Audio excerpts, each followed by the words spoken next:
The sea has never been friendly to man. At most, it has been the accomplice of human restlessness. Joseph Conrad.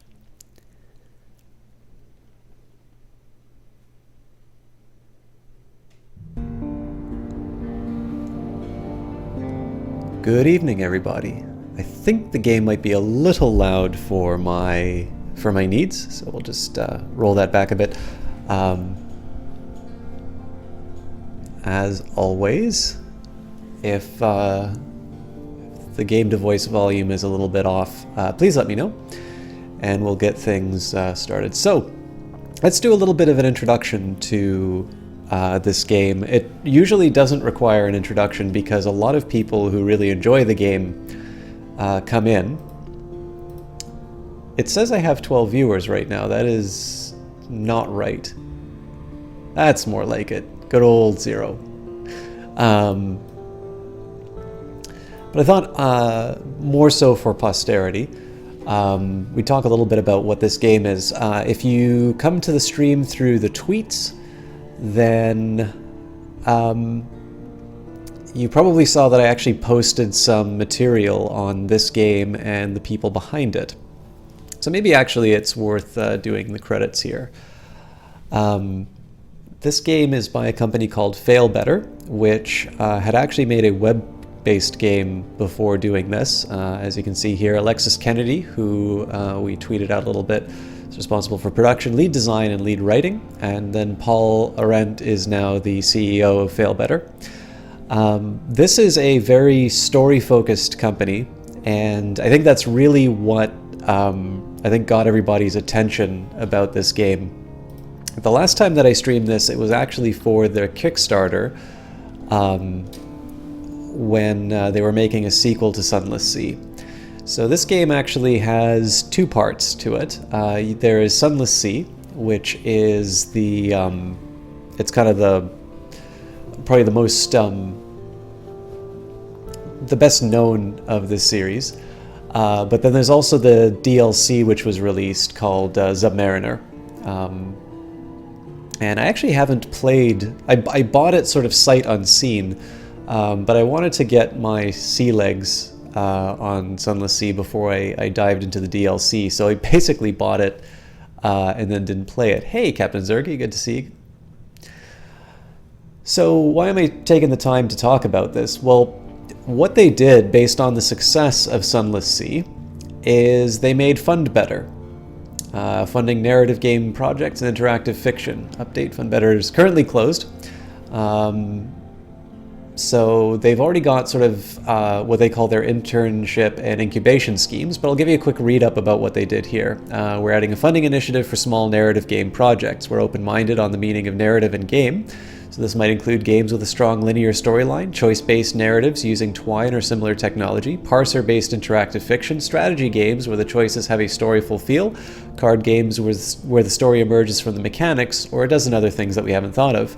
We particularly like tech-centric games. These are often low-cost, high-leverage way to do something interesting and intelligent with an idea. Tech-centric doesn't mean text only, but games that involve reading are more our bag.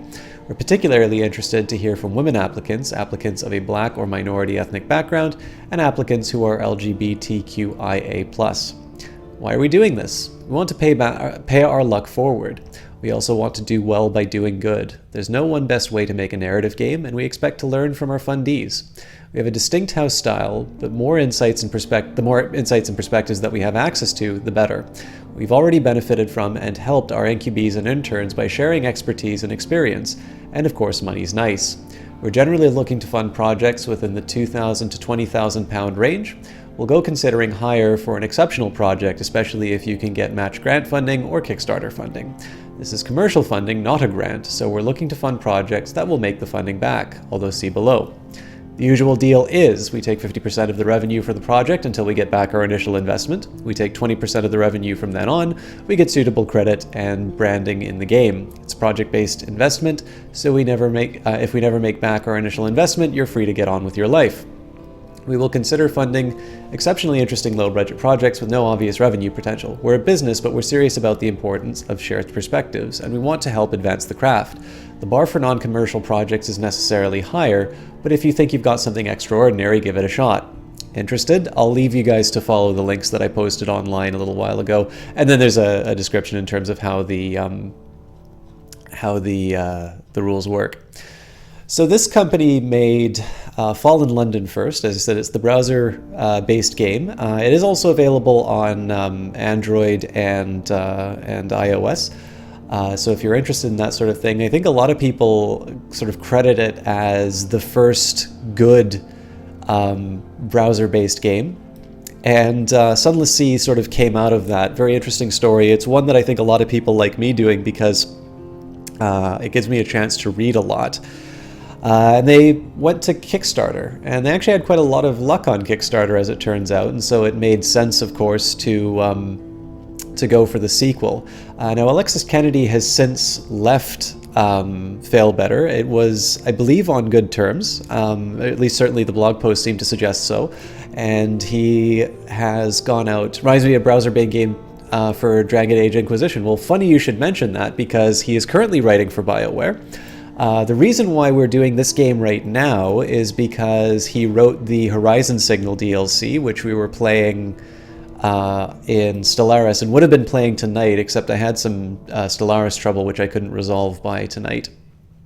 And his current game is called Cultist Simulator. Now, there's a link that I put out there on Twitter, but again, I encourage you guys to follow his Twitter account because he's an overall interesting guy, and as you can see, he's wound up working on some really interesting projects and a lot that this channel's wound up playing. And somewhat unbeknownst to me, like I didn't necessarily go out seeking this guy, but he keeps cropping up in interesting places. But Cultist Simulator, I've not had the experience of playing yet, but it seems to be a very interesting board game, and you can get that on itch, which if you haven't got it installed, it's actually a really interesting gaming distribution platform.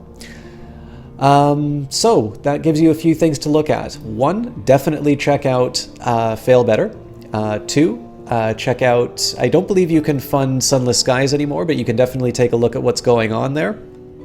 And finally, you can check out Alexis Kennedy and his new projects. And I do recommend that you follow all of these accounts, because it's one thing, there's obviously big publishers which have a fairly consistent track record for quality, but one way that you can always find out about interesting little projects, especially before they become sort of big news, is to actually follow the individuals making them. So, Tom Francis, this is a chance where you get to find out about things like Heat Signature.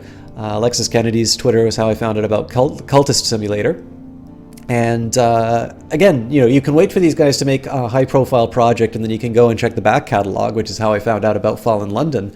But it's always much more interesting to sort of see these things as they take shape. So the last thing I'm going to do is just take a quick second here and mention the latest news. So I have had the benefit of the Pirate Poet, which actually seems to have helped my income a little bit in this game. So the one thing I will say is I've not done a lot of extra work in Zunless Zeemann, mostly because I'd like everybody to have the shared experience of me discovering things as they go by. This does mean I'm very bad at the game. So we're going to jump in. I can't remember. I think I'm 2 captains down now, but we'll see if we can make some progress. I do have a private game that I play, which is how I found out about the Pirate Poet, and that one I actually wound up starting to get sort of in the thousands of echoes, and really starting to kind of push the boat out from the dock, so to speak. So I'm really looking forward to streaming it this time in particular, because I feel like I've got a slightly better handle than before. Interesting. So this seems to be continuing my... It looks like this is a cloud save.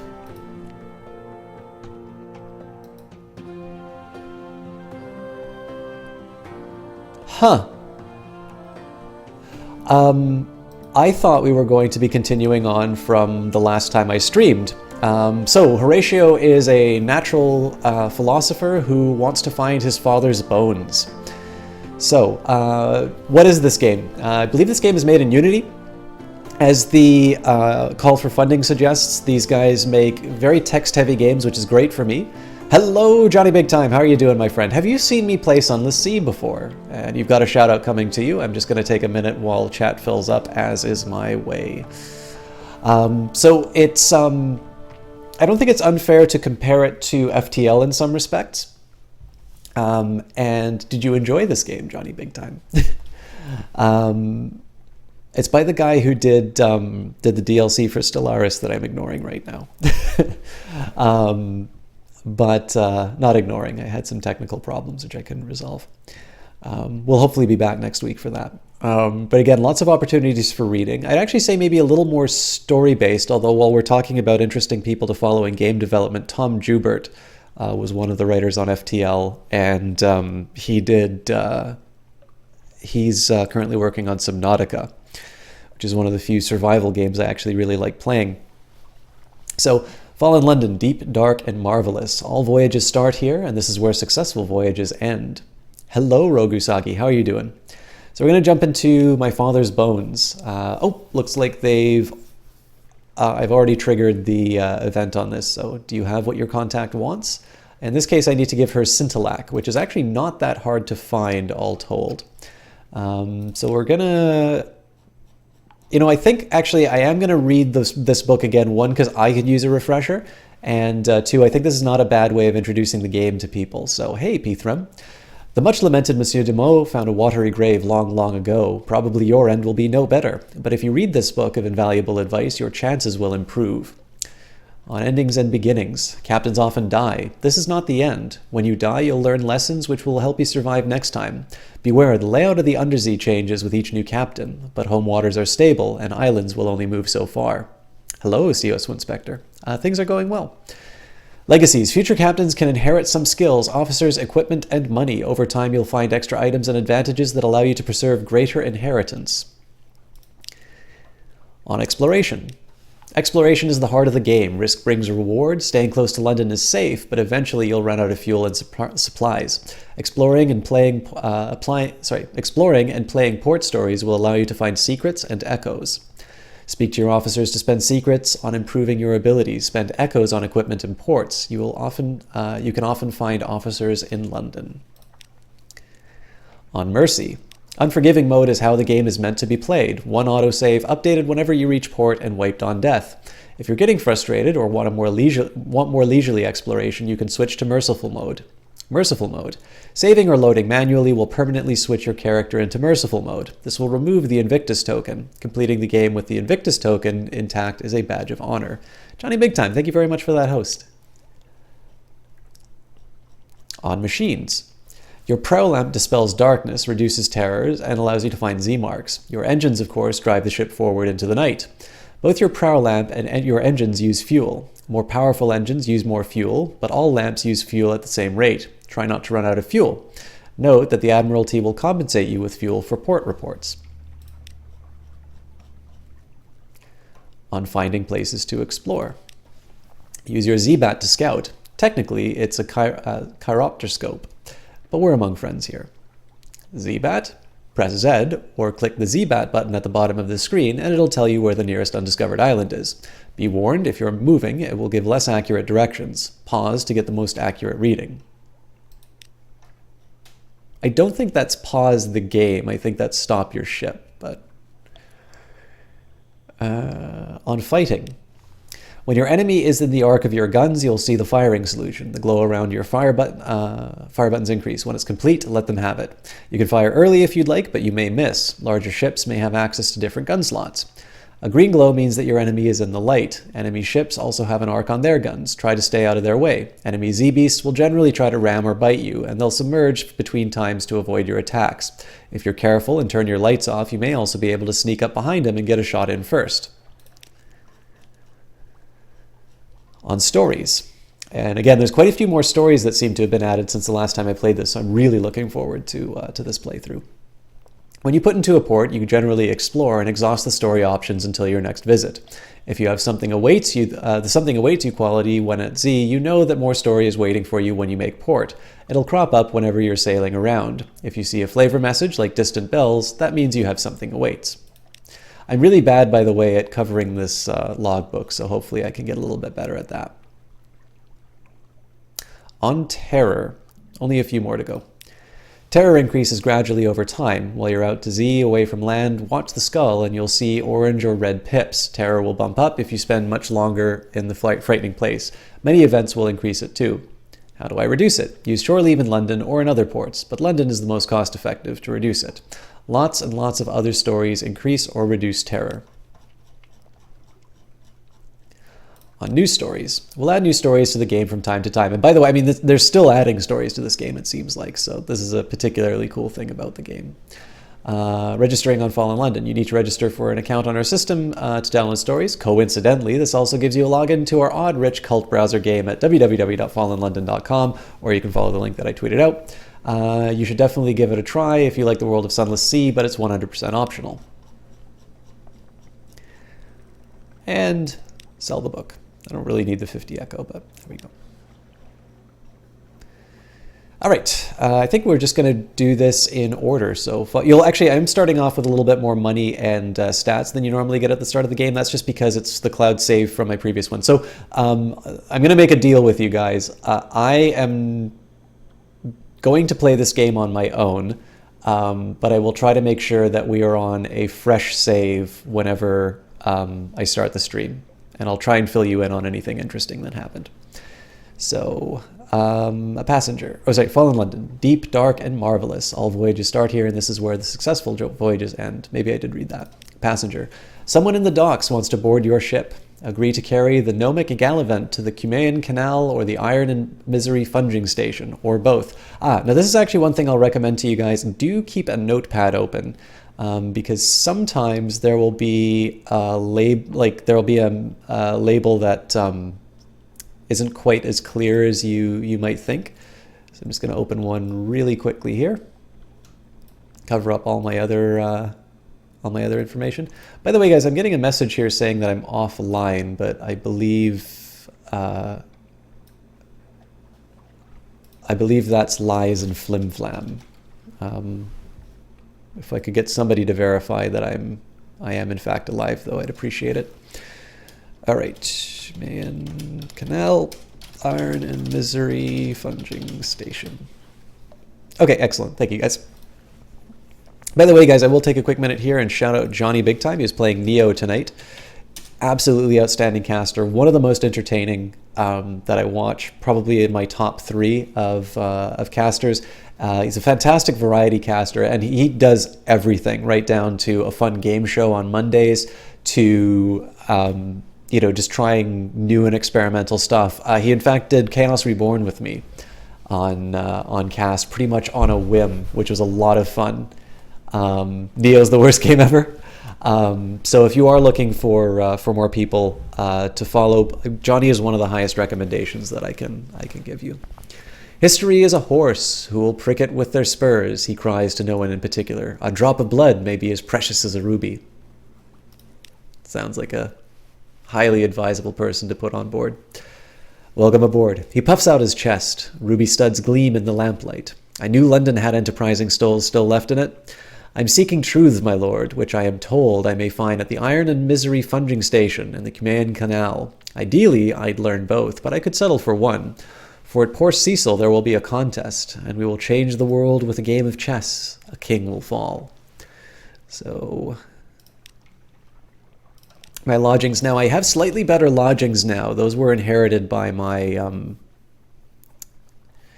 by this character. So here you may catch up on your correspondence, rest, or retire altogether from seafaring life. The better your lodgings, the better the quality of your retirement, naturally.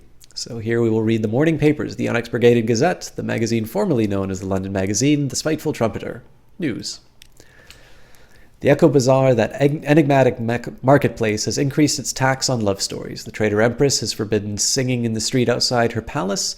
The anarchists of the Calendar Council have inexplicably dynamited the drinking fountain. The Ministry of Public Decency has located and destroyed a nest of gallbladder wasps.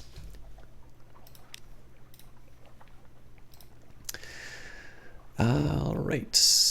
Visit my study. Once your lodgings are large enough to support a study, you can create items such as an ironclad will, a whispering trophy cabinet, or a Song of the Z. The clock ticks, the gaslight wickers. Shadows lie quiet. So the only thing I'd really be interested in right now would be to write a will. The Court of Chancery as a roaring lion waketh, about seeking whom it may devour. Ensure it doesn't get its lion tentacles on your property when you're gone. Should you die, this will ensure that your heir retains your lodgings and any heirlooms that you've accumulated. This unfortunately costs me half my echo right now, so we're going to wait to see if we actually have any possessions that are worth keeping. So we will yawn, stretch, and rise from our desk. I can rest. Now notice here, resting is actually 100 echo now. It does actually help. It helps though, so if I wanted, I could also sell, so I could get 500 echoes, but it's I'm not quite ready for that. And I'm not going to retire, so we'll go back to the city. So I think the best place to start is go to the Admiralty office. They'll pay for information from Z captains, find out what and how. The Admiralty's picket fleets and intelligence networks are long gone. The survey office pays Z captains a small sum for recent information. Visit and investigate ports to gain port reports and trade them in here. The first time you trade in a port report, you'll gain an Admiralty's favor. So this is a finite resource, and it's one of the things that sort of motivates you to keep exploring in this game. Ask if there's anything in particular that they need. Well, if we can be assured of your discretion. This port. Speak to our agent there and return. We'll see that you're rewarded. Visit the port below and return to London. You can check the details in your journal at any time. And we want to go to Gator's Morn. I don't think I know where that is, but that's the fun of exploration. In the Corsair's Forest, somewhere not far from home waters. One of the things is the game does sort of randomly generate the map, but there's some things that are kind of constants in terms of where they are. I can't speak to the higher authority yet because I don't have any favors yet. Leave the Admiralty. You don't have anything else for us? Done. Out onto the foggy street. You turn your collar up. Not really a whole lot to do here. I could hire more sailors. That actually increases the speed of my my ship. That's how I died last time too. I ran out of hands, but such is life. So here we're going to also offer a passage for a tomb colonist. An emigrant will pay to be taken north to Vanderbilt. It's oddly difficult to die and fall in London, but when a Londoner is too tatty and wretched to live, they wrap themselves in bandages and take ship for the tomb colonies. Your crew cart one of these aboard in padded coffins. They'll sleep there until the journey is done. The tomb colonist is in your hold. Take them north to the colony of Vanderbilt and sell them there.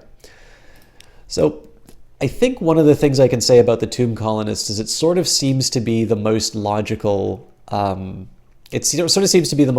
logical place to go. It's not that far away from London. It sort of gives you a little bit of a feel for the game, and you move on. Whenever you do go into port, there's a couple of other things you can do. Hello, Umbrel. Your hold will sort of tell you what you possess. I have a slightly worse gun than what I had before. Can give an idea of my cargo space. Mostly right now, though, these are all pretty standard items that I have. The other one that's of interest is journal. So I've lost 3 sea captains.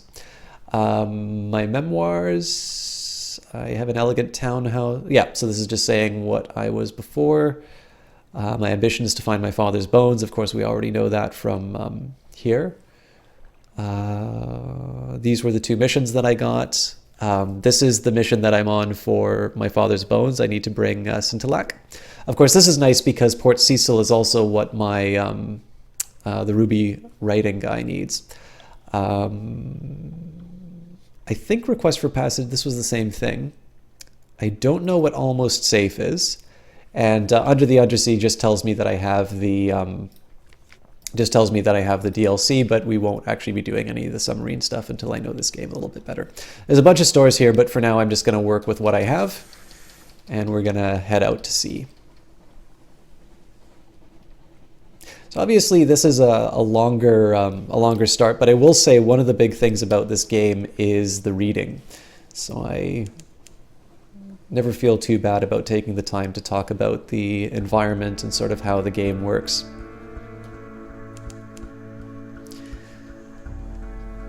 Now in this case here, when you'll see the 50 fragments gained, that's just me sort of going through the game, going through all these environments and seeing the sights. When you get enough fragments, you sort of gain a secret. And it's basically just a mechanic to reward you for exploration again. Secrets will be used. You talk to the different characters on the ship, and you will be able to raise those stats. You are being watched. It's probably a very roundabout way of getting to Hunter's Keep. A quiet isle, a grand old house. A hump of dark rock swathed in mist, like 100 other undersea islands. But here's a grand house, windows aglow, lawns impossibly green and lush in the fall starlight, raked gravel paths. You stand on the dock and the sea nudges the ship's sides. An unexpectedly warm breeze carries the faintest trace of lavender. So we'll start by reconnoitering the island, plunging glyphs, soft green lawns, a well tucked away into the fold of the grounds. Anything else? The sea's silence. Ships rarely come here, nothing changes, even the weather. The house is the heart of the isle, the house and the sisters, but the Admiralty may be happy to know that nothing's changed at least. So we've got our first port report. 75% chance for success, so we'll give this a shot. Spy on the house. This place may not be as simple as it seems.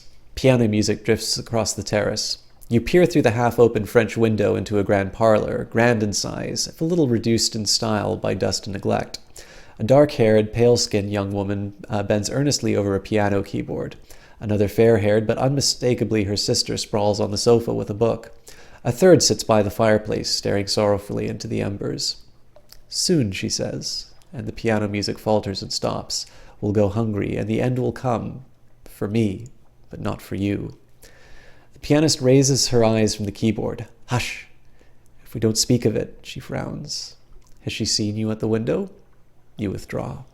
So we succeeded in that challenge. We know something of Hunter's Keep, and we've gained 40 fragments. So I will present myself at the house. They've heard my ship come in. Why hide? A maid with smoldering topaz eyes shows you into the parlor where the three young women wait. A visitor, the youngest cries. The next youngest chuckles. The eldest sighs. Do excuse the indecorum, she says. Visitors are rare. You are very welcome. I am Cynthia. The noisy one is Phoebe. The cheerful one is Lucy. You're in good time for lunch. Will you join us? We've now become acquainted with the Sisters of Hunter's Keep. An electric shiver to the air. Storm is watching, the sailors would say. I have played this game before, Optimum.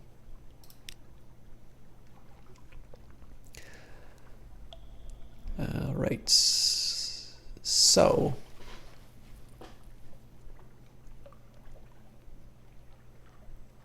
Let's go for Phoebe this time. Phoebe's soft voice, watchful and unpredictable.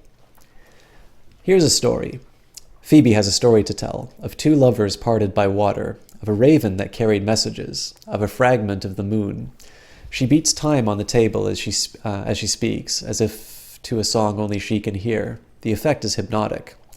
Your attention drifts out through the skylight on the dining room to the false stars glittering on the roof of the cavern. You drift like a puffball spore. The undersea shimmers below. Islands lie like mineral specimens on black velvet. Ships bob like wood chips between the islands. Vast spine things pulse in the depths. There's a scent like the scent before a storm. The storm came, says Phoebe quietly. Everything changed. Somewhere in there you finish the last course. The scowling maid reluctantly serves cheese and Bath Oliver biscuits. That's all for now. You've now gained a memory of distant shores. I think we're still acquainted with the Sisters of Hunter's Keep. For going to dinner, we now have new supplies. We've lost 28 hunger, and Storm is now watching us. There's nothing really else to do here. I could use my recent news to bait the sisters out, but we're going to head off.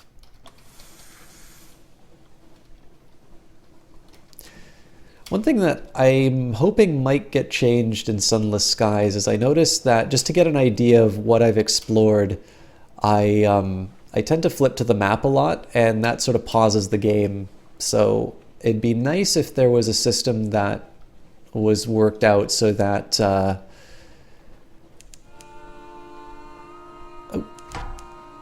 it's a foe. So I've gotten slightly better at combat.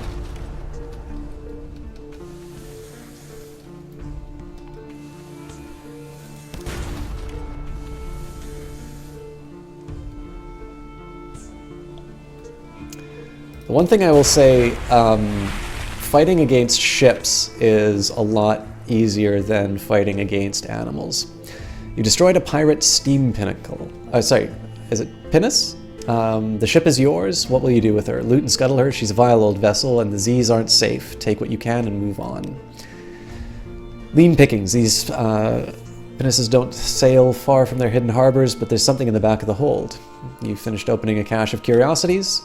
What's inside? Crates, the source of sustenance, the fundamental element of cargo. Crate of surprise, hardtack and water, and the unexpected box of nails. A would-be wit remarks that the nails look tastier than the hardtack until an officer's glare silences her.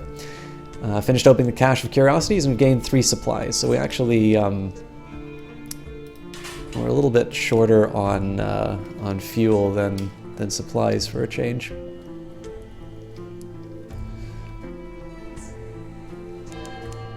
So again, the game said that Vanderblight is to the north, which is our best bet. I think Gator's Morn might be to the south, but we'll figure it out. And again, I obviously don't have my charts from the last playthrough, so...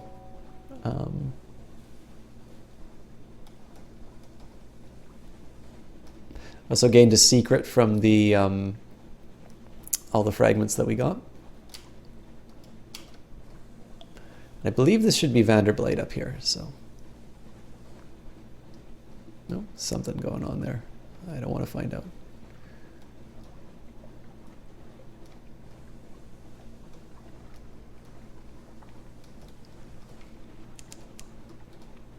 There we go.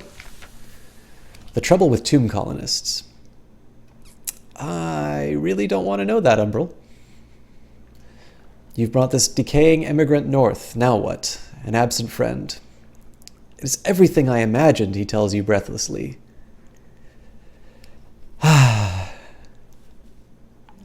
It is safe to assume that unless somebody very explicitly says, could you please tell me what to do in the game, that they want to just discover it for themselves. The point of a game like Zunless Zeemann is to enjoy the story and the process of discovery.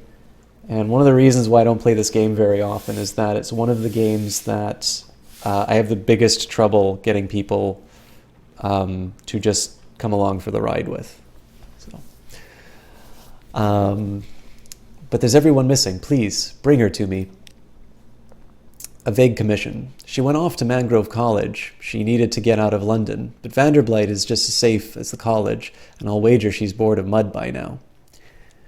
Look for the shady sort in Mangrove College, somewhere in the south of the Undersea. So...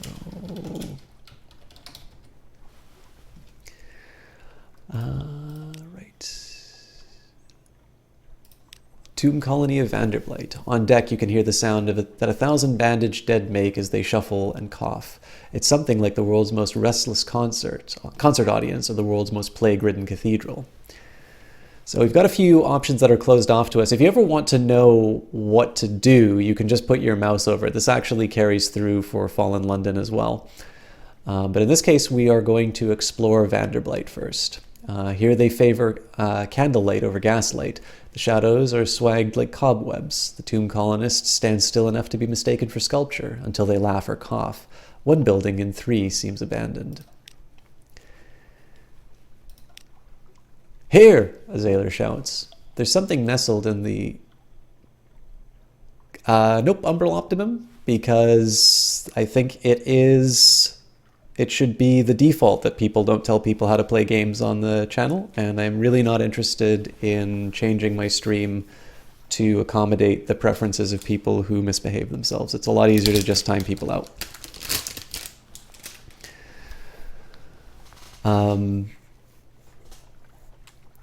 There's something nestled in the mossy crook of a grey-leafed tree, a wooden serpent lacquered with black, red, and yellow. Its eyes are garnet flakes. That'd fetch a good price in the bazaar, the Zailer observes. But it has a cursy look, points out another. So we can leave it. Take it anyway. So the nice thing here, it gives you, from the icon, it tells you which of your stats is governing the challenge. And then it'll give you a probability. So this is effectively a coin toss. Hello, Nero Carey. How are you doing?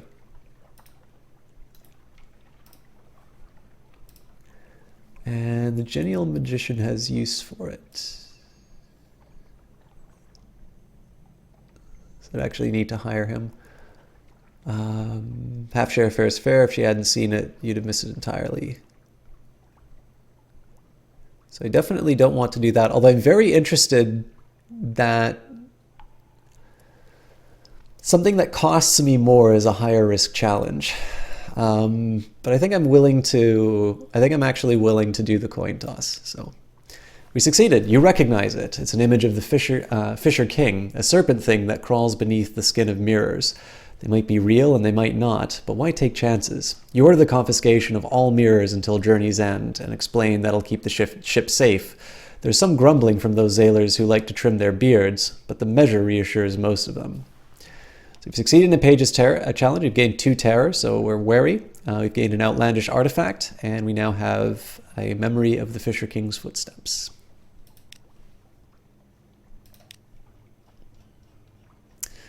Visit the first curator. Z Captains, the first curator gives audience. The first curator is responsible for the preservation of the tomb colonies. It has been here much longer than London, like all the oldest tomb colonists, but even tomb colonists dissolve in the end. Its time is close.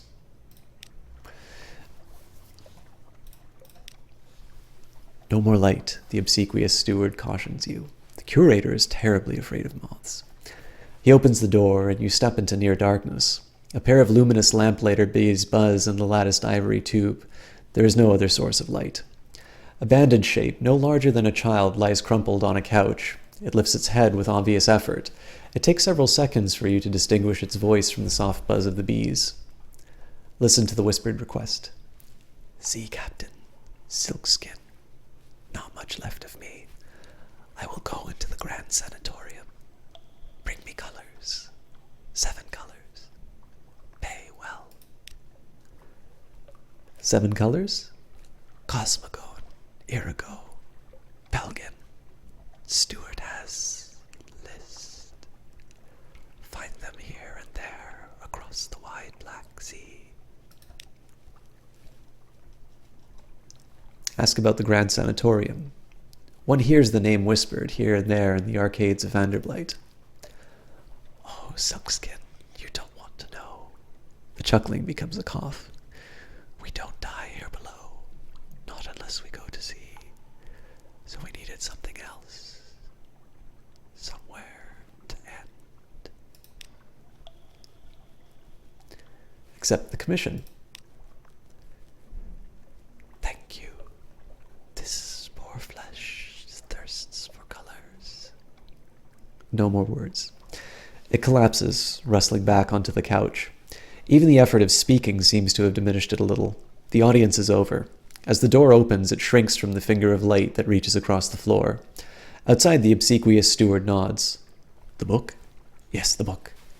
He hands you a slim illustrated volume. The curator is old as dust. He will be grateful if you do it this one last favor. So this is the book, the Neathbow. A book for children. 1 page is devoted to each of the colors of the Neath, which is not found on the surface. Return to the curator with each of the 7 impossible colors in hand. The book's pages give you clues, but you'll need to seek far ports. So in this case, the tips that it gives me: apple cyan, the blue memory of the brightest coral; light's cosmogone, the color of remembered suns; the fecund, the fetid, the fungal. These flourish in the glow of cosmogone. G is lost Gant, which remains when all the other colors are eaten. Gant can be found where shadows are myriad. I is for Irigo. No one remembers why. Irigo colors the forgotten corners of home. P drowns in Pelgan, the color of the deepest Z. Someone has scrawled on the margin, beyond the gate there is a sea more sunless, which we actually went behind the first time we cast this, and it didn't end well. V marks violent. When blood is shed in aspired place, violent ink is employed for the most desperate treaties. And behind your mirror, V names Varric, the color of shallow sleep. Finally, gather gossip. Who's plotting what out in the tomb colonies? Along the coast of the Undersea, it's remarkably hard to die. The decrepit and nearly dead who leave London become tomb colonists and settle here in bandaged peace. But they don't give up their ties to home or their politics. You gather a handful of complex clues, enough to keep your contacts in London interested. And we've got a second port report. Now, to get to the sort of the higher ups in the Admiralty, we need at least one more. So I think we're going to risk it a little bit. We're going to go out into the dark. Hopefully we'll find something and head back to London, or we'll perish terribly, and I will lose my house. But one thing that I like the most about this game, it took me a while to get into it. And one common thing I hear from a lot of friends is that they find the game quite slow, which I don't think is unfair. But I think the question is whether or not it's slow. It's like, is the journey worth it? And does it give you enough to sort of merit the time that you spend? And I think I can't answer that for everyone.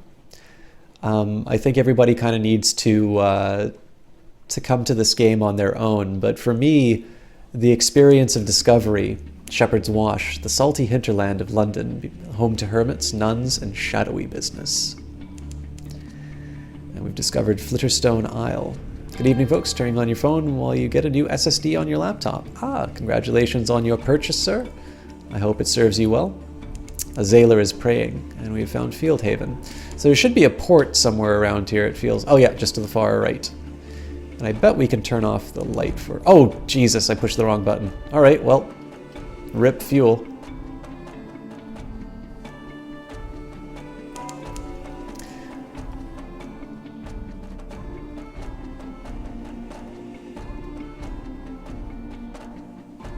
At least our engine didn't get set on fire. That's what did me last time.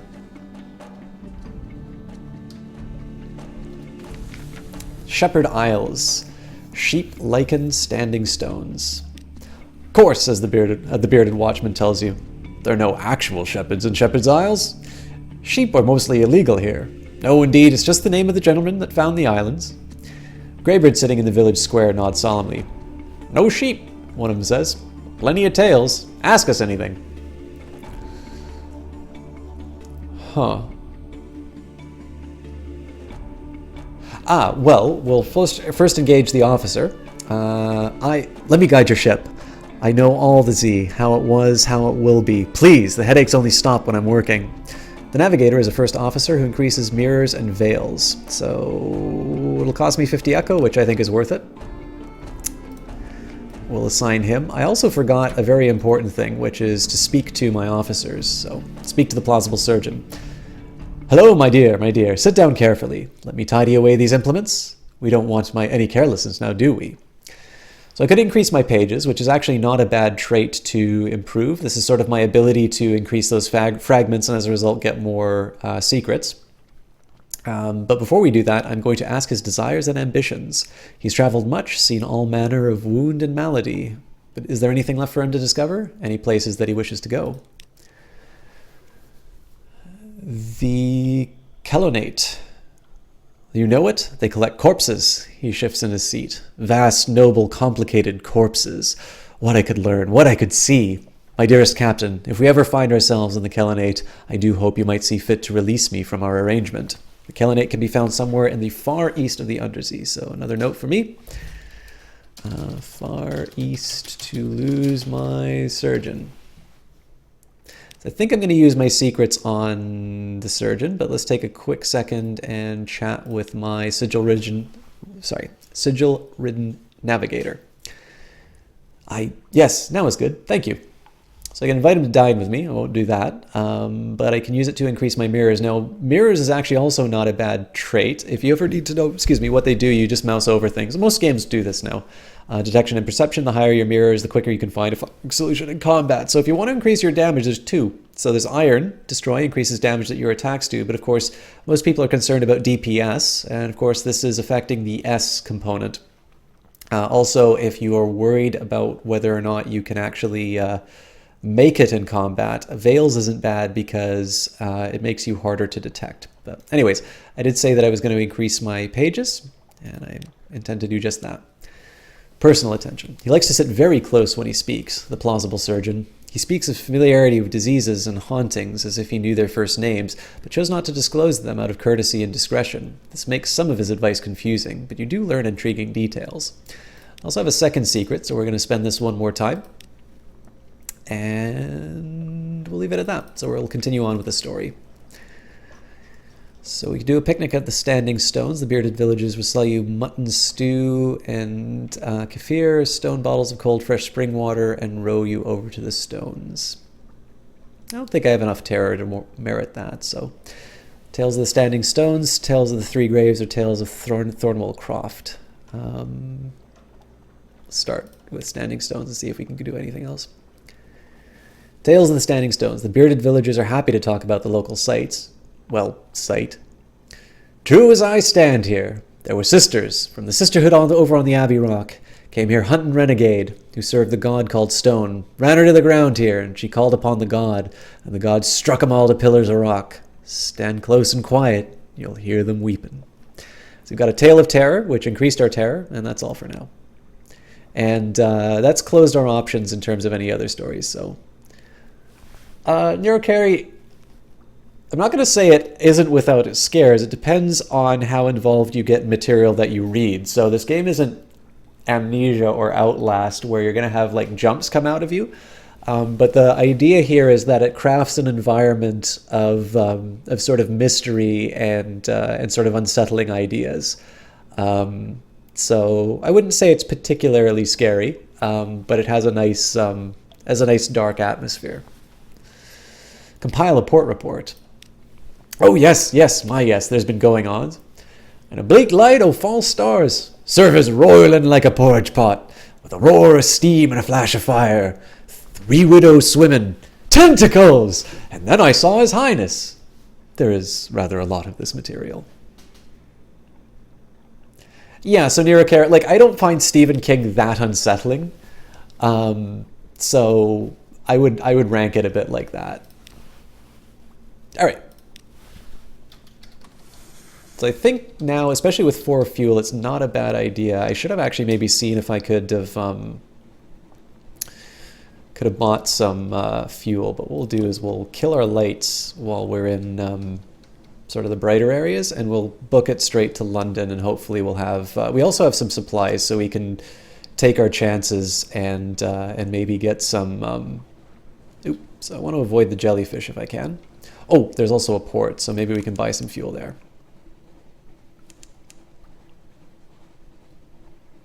The catch with turning off the light is that you don't always get to see the discoveries. So,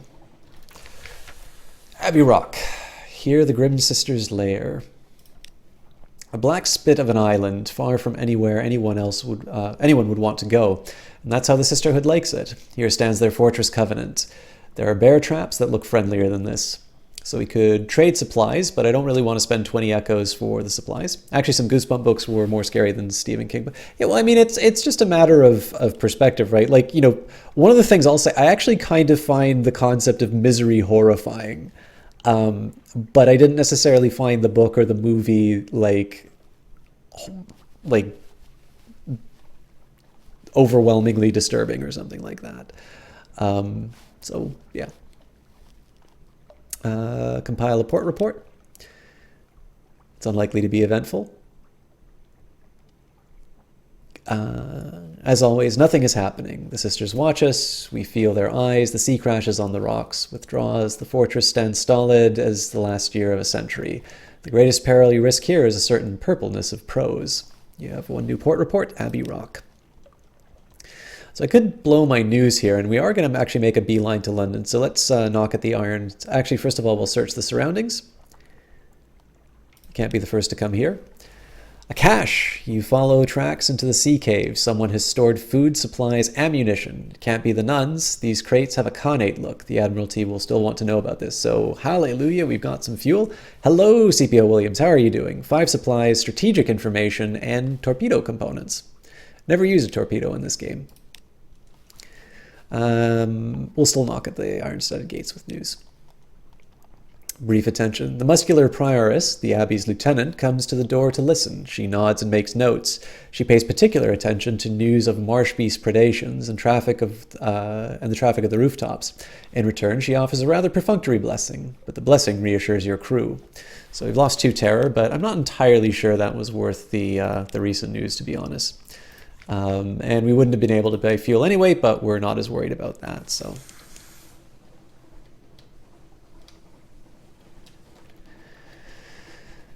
Okay. So you can actually afford to do a little more exploration, I think.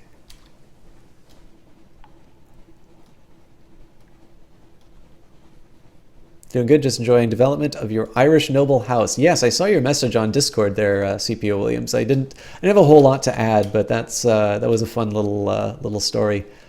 For those of you who don't know what CPO Williams is talking about, he just got the Monks and Mystics DLC. It looks like there might be an island here, so I'm just going to take a quick second to take a peek.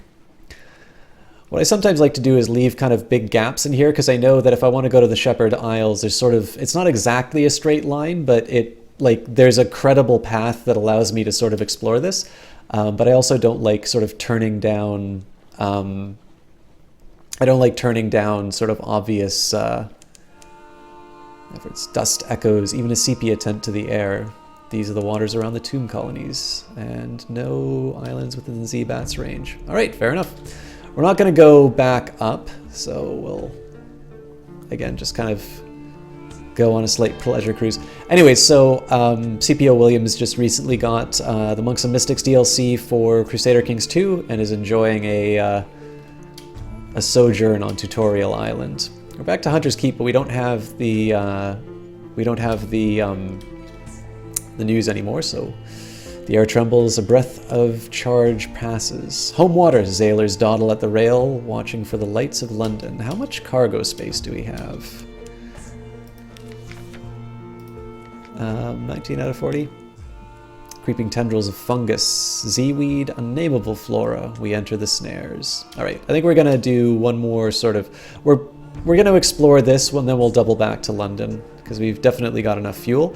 But then we probably don't want to get too reckless with this. So I've discovered the Labyrinth of Eels. One thing I'm definitely looking for are the salt lions. The main reason for this is there's a money-making opportunity there, or at least there was the last time I played. All right, so we're going to hit the lights because I do not want to anger that thing.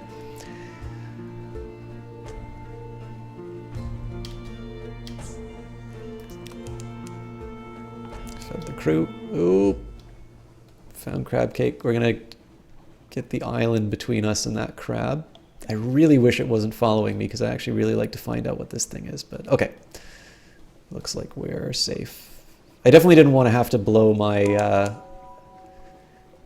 Pigmoat Isle. I think there's an event here. Actually, if memory serves, I might actually be able to get the Scintillac off of this. And then I really do need to get back to London. What can you do to fight that thing? Are you able to equip cannons, or do you just avoid stuff like that? Well, I do have a cannon, but the challenge is that the living things sort of charge straight at you. And so as a result, they definitely they hit a lot harder, and it becomes very challenging. Pigmoat Isle, 2 houses, both alike in dignity. Do I have the DLC for this, or is it out yet? It is out, I just haven't played. Actually, that's what the Submariner tutorial is, but I've not touched it at all. And it's just because there's so much to experience in the main game that I thought I would try and get a better handle on it before I tried to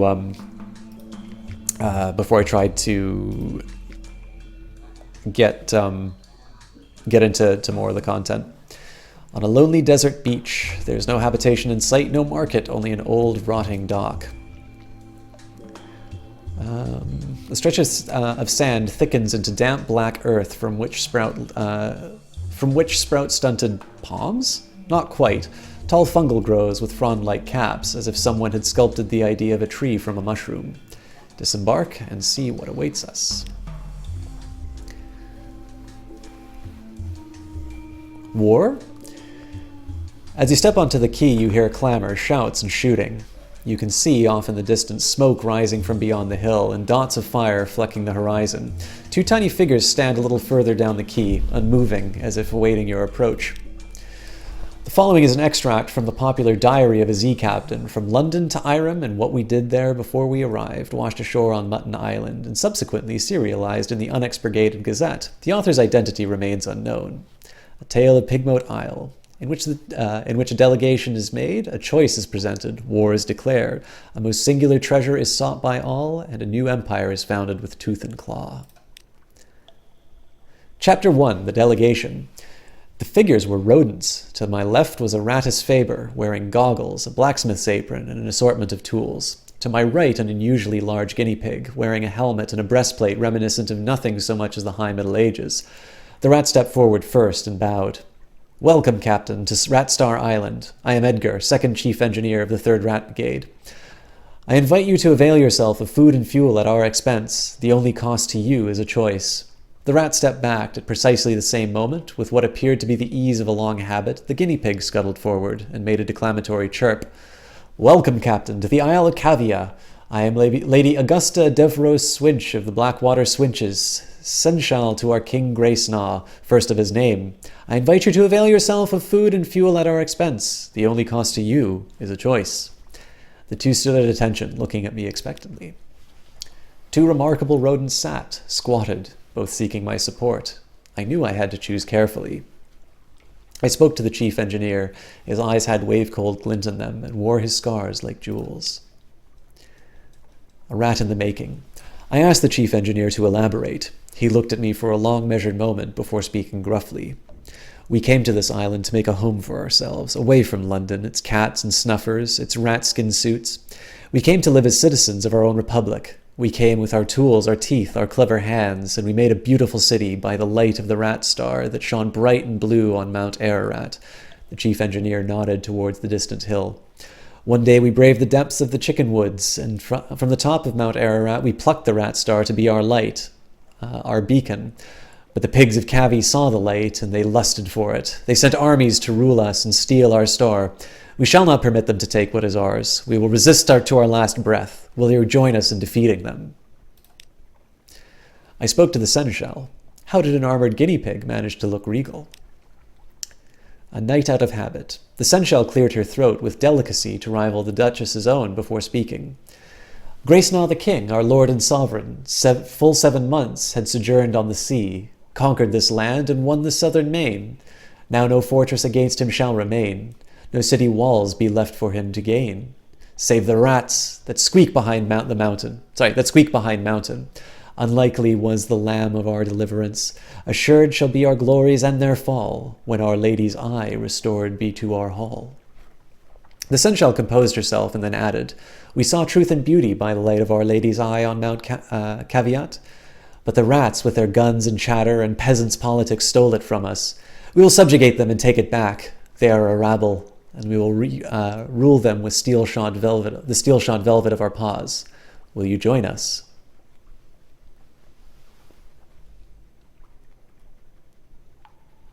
Hey, fun fact, System Shock was your neighbor before him, and his family moved when we were 5. Cool to be able to reconnect again. Absolutely. I actually should have. I should have been a little more welcoming when you came in. Vistholm actually reached out to me on Steam, and I missed out on the the first message. So this is why I like persistence. But yeah, it's a really terrible way that I'm reconnecting, because of course I've got a full audience, but I'm always happy to get Get more people in the audience. And Vistholm, I think you've been here before, but I think you didn't introduce yourself as Ryan before Steam. Am I mistaken? I might be wrong. Anyways, welcome. Or re-welcome. I heard more than enough, and I was ready to make my choice. As you can well imagine, I faced quite a dilemma. Their red eyes stared up at me, waiting for my choice. We will side with the engineers. I like the lower. I like the peasant folk, even if I am one of these 1%ers. I sided with the chief engineer. He seemed grumpy but honest. Also, I knew too well what rat-made weapons can do. A friend to the rats. I extended a finger to the chief engineer, who shook it grimly. The Senshal hissed and chattered her teeth in disgust, but kept her distance.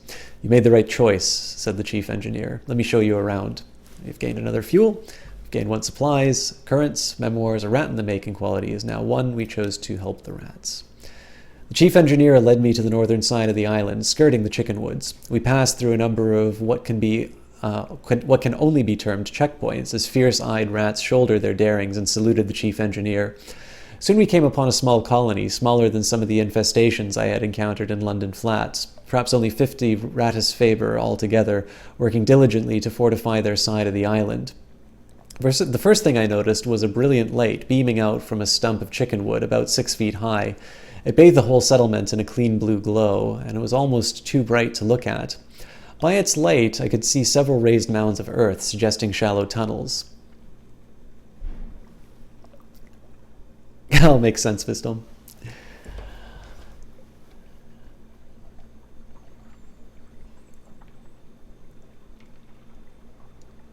Well, you listen to some smooth jazz. Well, yeah, I'm definitely going to leave the soundtrack on, but I could put on the Gunpoint soundtrack if you want at some point. An efficient fishing operation was set up by the water, an albino rat mending nets while others stabbed sharpened sticks into the waves. Further inland was a barracks, where a sergeant barked drills at a small squadron of fighters. My arrival drew attention, and several rats paused in their work to look at me curiously. Welcome to Morania, said the chief engineer, voice warm with pride. It's not much to look at now, but it will be once we've rousted the cavies. Take a stroll around while I summon the war council. With that, he vanished into one of the mounds and left me to explore. I visited the rats' barracks. The drill sergeant appeared to be sizing me up. Were the few rats around her really all she had to launch an attack? We were fighting impressive odds. I approached this drill sergeant, went so far as to salute her, which earned me a grunt of satisfaction. The sergeant dismissed her troops and offered me a bit of chickenwood jerky to gnaw on. There's more of us below ground, she explained, but not enough. The cavies are bigger, and there's more of them. We're better with weapons, but we haven't got the stuff to make them with. Most of us came here as stowaways and brought nothing but food, tools, and the fur on our backs. We can fish and we nibble at the chicken woods, but we can't make guns out of trees. The cavies came with their own steamer and seems to have endless supplies. We raid them sometimes, but there's so few of us and we can never hold on to territory we've gained for long. But that's of no consequence. All we want is to be left in peace to build our republic and the Rat Star, she added thoughtfully after a moment. Of course we want that too.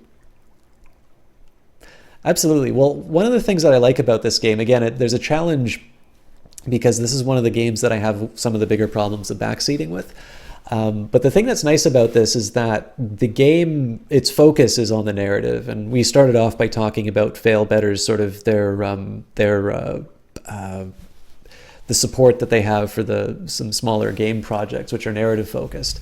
And so in some ways you can sort of see the sea and the exploration moments just be sort of vehicles to get you to the next part of the story. But I think that's why people love this game so much. And because I'm an audio-only caster, to have a good story to read is, it's great for my style of thing. I mean, that's for those of you who came here because of Stellaris. I mean, Alexis Kennedy, the writer of this, is the writer of the Horizon Signal DLC. And it's very similar, right? That in addition to the great strategy mechanics of Stellaris, the thing that's really appealing about it is the ability to tell these great stories. So don't want to keep interrupting, but what's the combat like, if any? Is it a text RPG? No. The combat is the combat's done in real time. It's a little simple. It's definitely easier to fight ships than it is to fight the living creatures. The living creatures tend to ram you.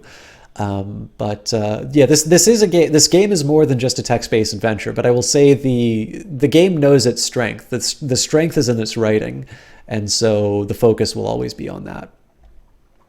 Yeah, and I'm speaking of Stellaris in the past tense. We will get back to it. I just I did have some trouble getting it in streaming shape. So there might be a patch that comes up soon, but we'll deal with that when it comes up. Tonight's Sunless Sea. I took a closer look at the rat star. An excitable-looking rat was peering at it through smoky goggles, twitching her whiskers and making notes on what appeared to be real paper. Blue as sapphire, but endlessly more brilliant. It's not a star, of course. Not really, but try explaining that to the others. The chief engineer doesn't want me working too hard to convince them. Says this is better for morale. But just look at it. Look! She offered me her goggles. I managed to work them over just enough of one of my eyes to see the truth of what she was studying. It was scintillac, but unlike any I'd seen before. Blue as a sapphire, but more brilliant. Something of the clarity of its color was tremendously soothing. The chief science officer tittered with pleasure as I handed her goggles back. Those of us who've been to the Cavi side of the island and lived to tell of it say that there's plenty of glow there, plenty of bright in the water all around, but nothing like this. We took this from the island's center, Mount Ararat, only it's not a mountain, of course, any more than it is a star. It's hollow. There's sweet water inside and coral crawling up the walls of it, but nothing that glows save this. It's ours now, and no one can take it away from us. I headed down to the beach. Whoever heard of a rat mending a net? Where green billows played. An albino rat smiled up at me from his mending work, looking dainty and a little shy. Chickenwood floats, especially when it's dried out and sealed, so we've been able to paddle out a bit and cast our nets. We've come up with all sorts of things. Blind fish, crabs, sometimes a chunk of broken tentacle. But the fishing would never be so good without the rat star, he beamed. I think it only draws good fish and keeps the scary ones at bay. I know the chief science officer doesn't believe it, but I do. That light is our livelihood. I finished my exploration. The bells of the War Council rang, and I was summoned. The chief engineer emerged from underground with a motley assortment of other rats. He introduced them as weapons experts, strategists, and field commanders. So you're going to help us beat the Cavis, he said, a hard edge to his voice. But how exactly? I had nothing to offer but my advice. I offered strategic assistance, or I determined to take the lead. So we really don't have the iron to do this, but this is slightly worse than a coin toss. I offered my strategic assistance. We engineered a distraction that the LBs could use to plunder the Cavi's ship and turn the tide in their favor. So I think this is I'm willing to go for this. It's a very chancy challenge, but it's the fun of this game, right? After my strategic... hey, we succeeded. A questing beast. I had dressed up one of my sailors in a mess of shabby cloth, smeared with prisoner's honey, and instructed him to roll around in the black earth of the island. Soon we had a glorious mud monster to send thrashing through the chickenwoods towards the Cavis.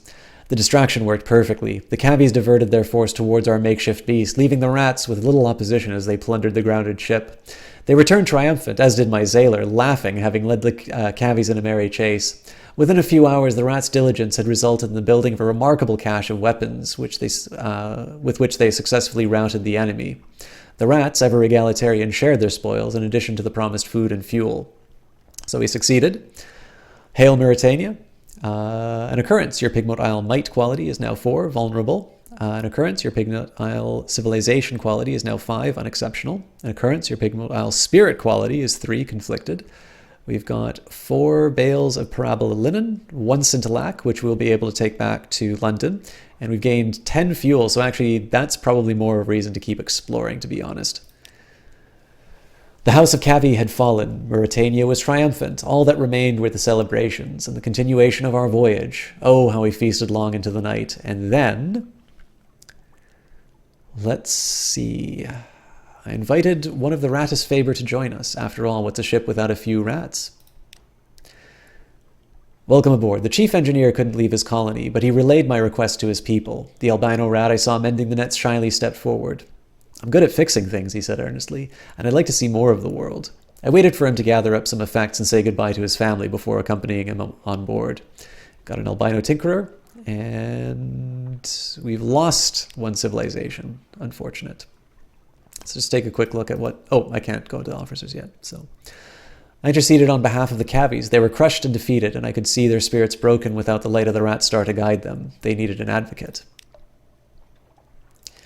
I appealed the chief engineer's moral fortitude and the sense of fair play. Perhaps the Cavies suffered the loss of the light from the center of the island. Perhaps they were only trying to get it back and not steal it from the rats. The chief engineer looked troubled, but shook his head. You fought one battle, Captain, he said gravely. We fought hundreds against them. They're monsters, pure and simple. And the sooner we're rid of them, the better. Rid of them? I saw by the light of the scintillac a dozen rats using Steam Pinnacle's supplies to build something that looked remarkably like a sausage machine. An occurrence, your memoirs, a rat in the making quality is now too. You could not forge peace between the rats and the Cavies. Hey, MC.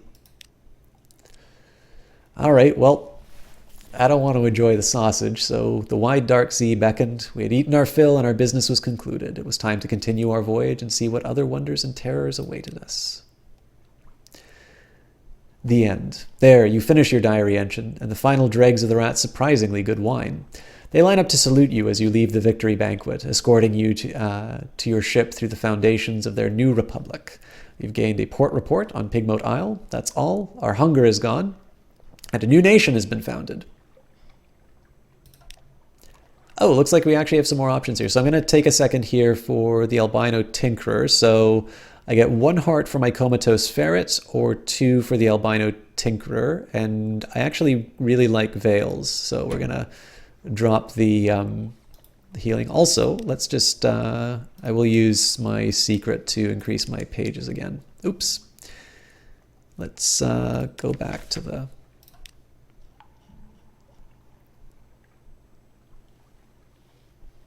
Let's take a quick second to go to the Cavi ghetto. I definitely can't get away with Steal the Rat Star. Mauritania has not been kind to its enemies. The survivors of the war have been sent to this swamp where they ponder their failure. Rat guards patrol from atop a spiked wall, passing the time by, pelting the mud-slicked guinea pigs with sharp rocks. I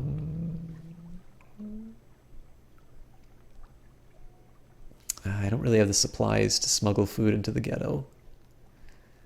And I definitely will not spend 5 veils in order to do the Cavi revolution. Attempt to broker a union.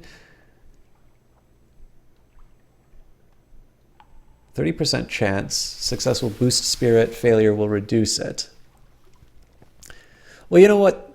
Let's do the 2 supplies and see what this gets us. So, a slide to delivery. The regular gate guards do not dare search the hairless advisor. A few careful lies get you and your supplies through without any incident. The starving Cavies have little to repay your kindness, but will offer what little they have managed to keep from their ship. So you've gained spirit. We've lost 2 supplies. Let's see what's in the cache of curiosities. Crates, the source of sustenance, the fundamental element of cargo. Oh, and we get our 2 supplies back. All right, well, let's see what that did. So it's still so it's basically a 10% increase each time we try to broker a union. So, I mean, we got 2 supplies we were willing to go buy with 10, so let's just hit this again. And we get a page from a journal. On the day we saw the pillars of Irem, they were not what I expected. Irem is the place one does not expect. That is its nature. You've seen it in your dreams. Yes, you who found this page long after my death. I knew when I wrote these words that you would read them one day. Irem taught me this, and now Irem's lesson is that all that remains of me. So again, a second memory of distant shores. And I think...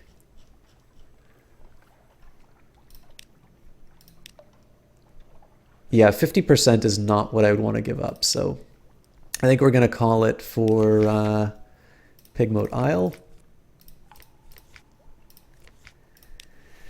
And we will carry on with our journey. Now, we are not actually going to... we're not actually going to go back to London. We've got a lot that we can do. So let me just bring up my notes. I think we're going to keep going south for a little while. Actually, no, let's go east.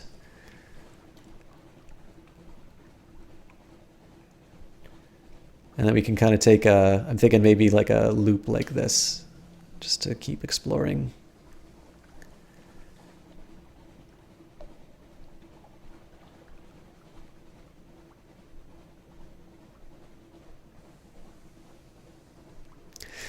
So Nirokari, I think you were the one who was asking about the game. So this is in between the sort of stories that you encounter. No landlubber would notice the change, but you feel the air prickle on your skin somewhere new. All right, so we've got a lighthouse down here. Let's head that way to see what's going on. It's also being blocked by rock, as you can see from the light quality.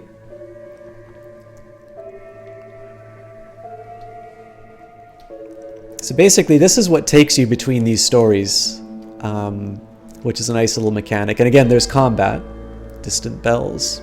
Stalagmites loom in the distance, like the cranes of the Wolfstack docks, but vaster, vaster. The Corsair's forest. Our lookouts are watchful. All right.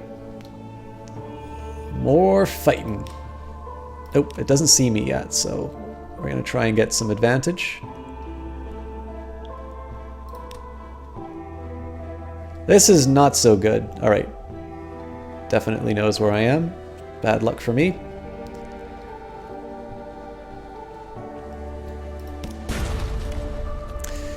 Now here, again, against ships, the combat's a little easier. So even though this thing has a lot more... well, I guess it's not... I mean, it's the same crew, slightly higher HP. So this is roughly equivalent. All right, I don't know what I'm going to do against two ships, though, so this might get interesting.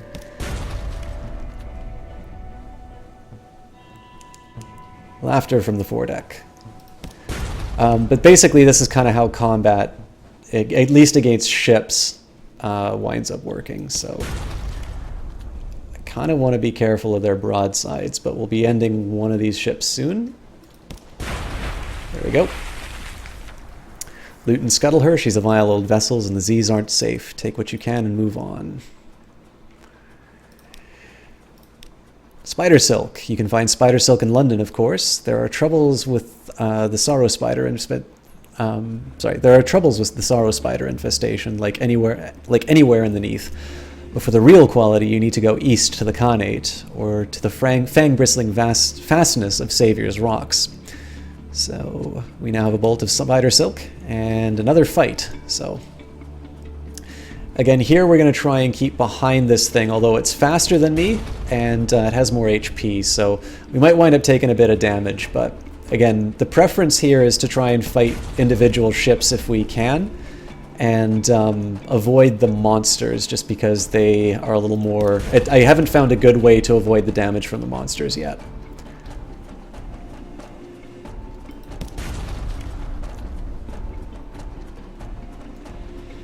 Also, while you will take damage if you ram into islands, if you ram into a ship, you will not damage them, and it will not. They won't damage you. So Azala raises her head, sniffs sharply. Blood on the wind.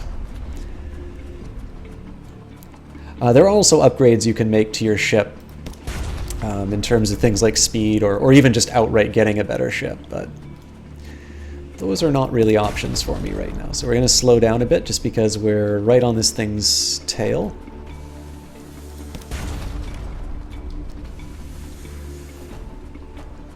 See, again, I want to avoid broadsides if I can, but it looks like just generally the AI has a more narrow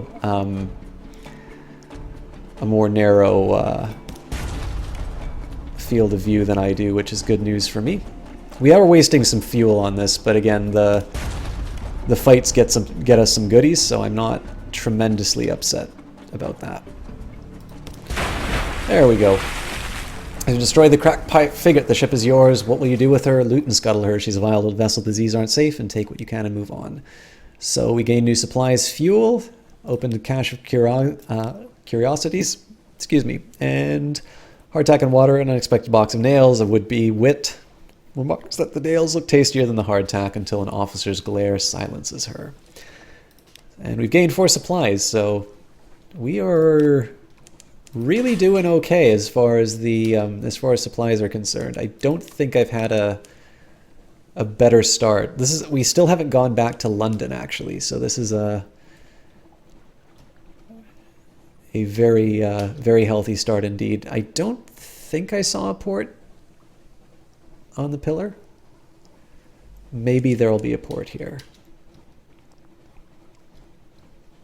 There's also a much more different... The map is quite a bit more different than the last time I played this, so I'm never quite sure how exotic the map winds up getting in this game between captains. Normally I wind up saving the map because I don't really have anything else to take. Wait, I need to get to Gatorsmorn, so there's definitely... Ah, there's the port.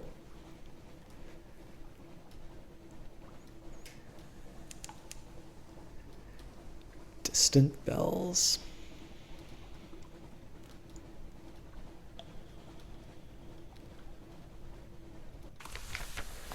Step carefully.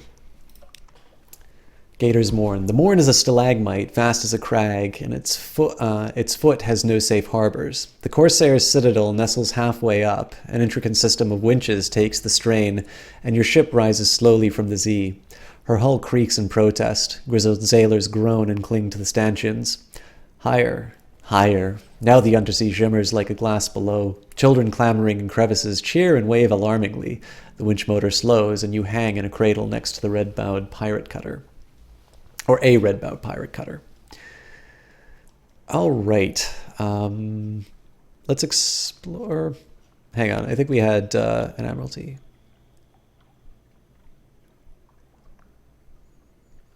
You can pay the loitering docker for his strategic information.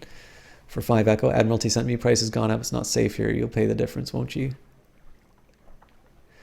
You'll refuse to pay for the information. You're a rough cove. Come on. This is me living in me life. Shrug. You can't blame me for trying. I wants to get home. Sick of this place. London, eh? How is the old monster? Wait, they'll see. Here's your report. I'm off. The report is barely legible. Perhaps that's part of the code. The Admiralty will know. So we've got 2 strategic information. Over here, rumors of the pirate poet. Landlubbers fear pirate. Pirates fear the poet. Lies, nonsense, glimmers. Some say she's a clay man who freed herself with the power of verse. Possible. Others insist that she's a personal muse of the king with the 100 hearts. Unlikely. One claims she sails on a living ship made of the still screaming skulls of her victims. More sober voices mutter that, no, that's just an Alcaeus-class vessel.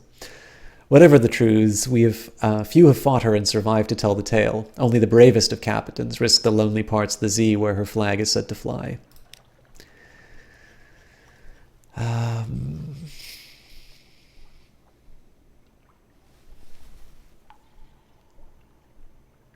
Let's explore the Morn. There's a surprising quantity of actual landscape on the Morn. It's vertical, admittedly, but once you find the beast paths and urchin roads, you can traverse it as you would a rocky moor, with an additional throatful of lurching terror. Fights on the moor have a staccato quality. A careless lunge will send you plummeting to your doom. So wait and choose your... I don't want to do any of these. Nope. Looks like I don't have an option. Well, my Veil's quality. So fight, you're good at that, or flee. Better part of valor is discretion. Better part of discretion is not falling off a high cliff into a rock-fanged sea. Oof. Not unscathed. One pulse-pounding chase, and you're through the shanties of Gatorsmorn later, you finally evade pursuit. You count heads, 1 short. All right. I don't know if I really want to do this, but gather intelligence. Gatorsmorn swarms with pirates, smugglers, and captains of uncertain allegiance. You could learn a lot here, but you'll need to go carefully. Oh, we failed. A dislike of spies. You and one of your more villainous-looking sailors join a dice game. Villainous-looking, but you know for a fact that she ties to charity and has a delightful singing voice. The topic turns promisingly to pillage and ambush, but your sailor is a little too forward in her questions. There's a scuffle and a stabbing. You escape. She does not. So, we got our port report, but we've gained too much terror.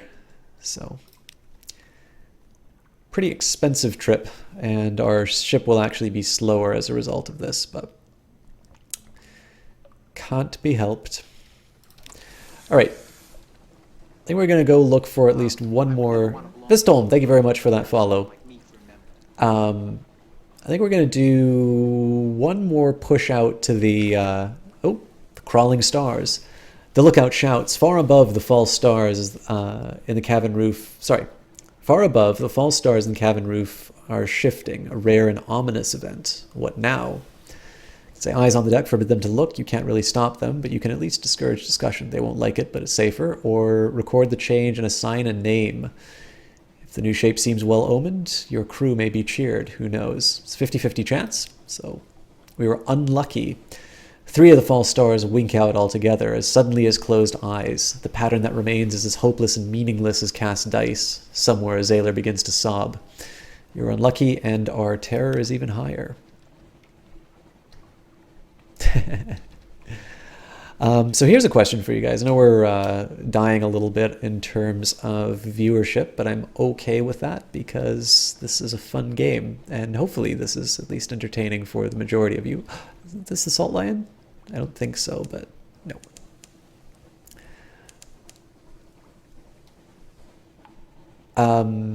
How many people play this game out of curiosity, and how many are here just for the experience? Yeah, it's possible this time. I mean, I've definitely had cases where people have followed and been unfollowed, not through their own decision. But one way or the other, thank you for the follow. I always appreciate it, even if I do yell at people in this channel. We've gained more secrets, so actually we're going to take a second and boost my pages.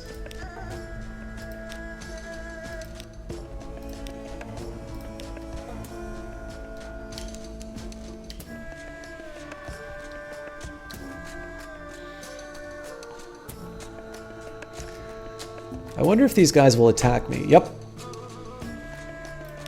Alright, so the question mark means they're having some trouble finding me, which is good. That lets me get into range. Also get into a more advantageous position for taking them out.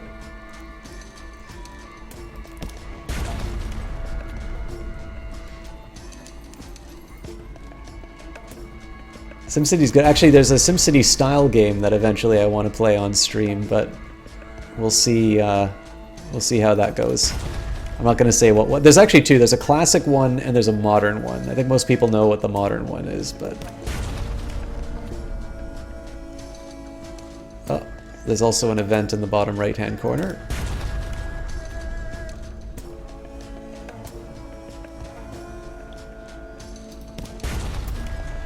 This is definitely a tough boat, but hopefully the rewards will be worth it. Also, hopefully it doesn't hit like a truck. Oop, burning blue. A hiss of horror from the lookout. The glim lamp at the front of the ship is sputtering and arcing, fizzling with blue light. Even as you watch, the blue fades. It's not a good omen. So I can spin them as story, or attempt to calm them. Modest challenge, so 62%, a little bit better than a coin toss. Failure. Your measured and rational speech does you no good. Your crew no bad luck when they see it. We've gained additional terror. So I'm going to try Restless Nights as soon as I beat this this shot. Never played it, but you remember playing on a boat last time you were here. Yeah, that used to be the most popular clip. It was only eclipsed by the Stardew Valley moment, and then there's one other one that's since surpassed it.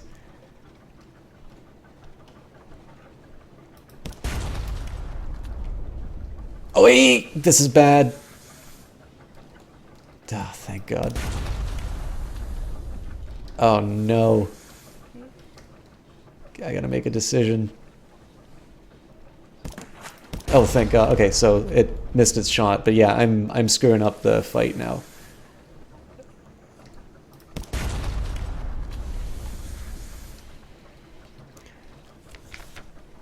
Oh God. Failed again.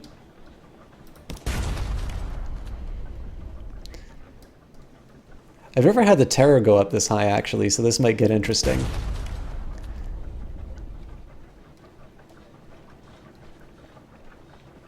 I also think the lesson is don't try to take these things on in my dinky little little boat.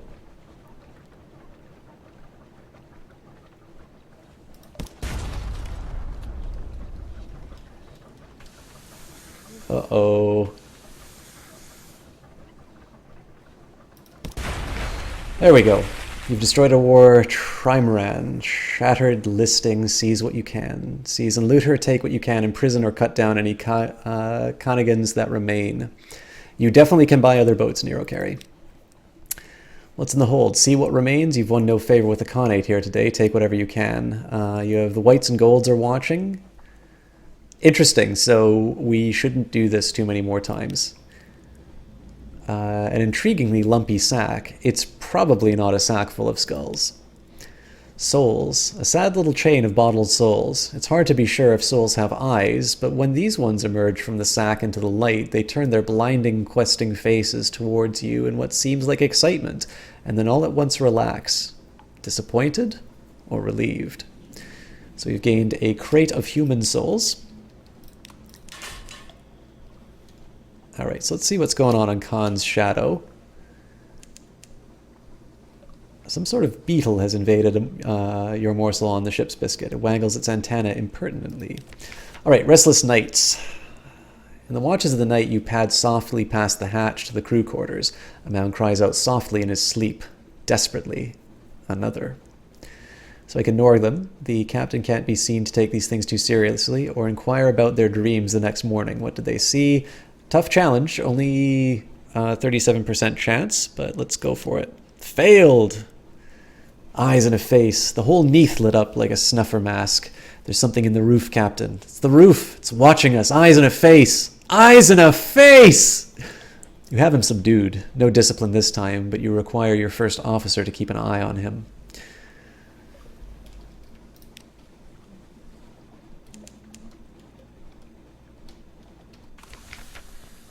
Khan's shadow, the city that swam.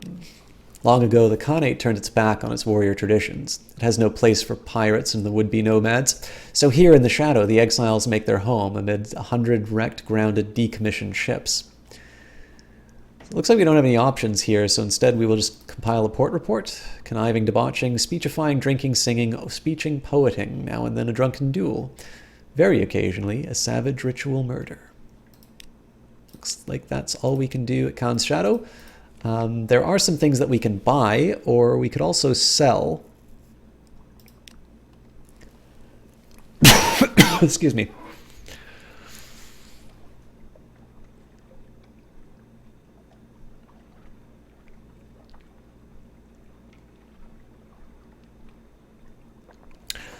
Well, you know, that's part of the fun, Nero Carry. I mean, a good story...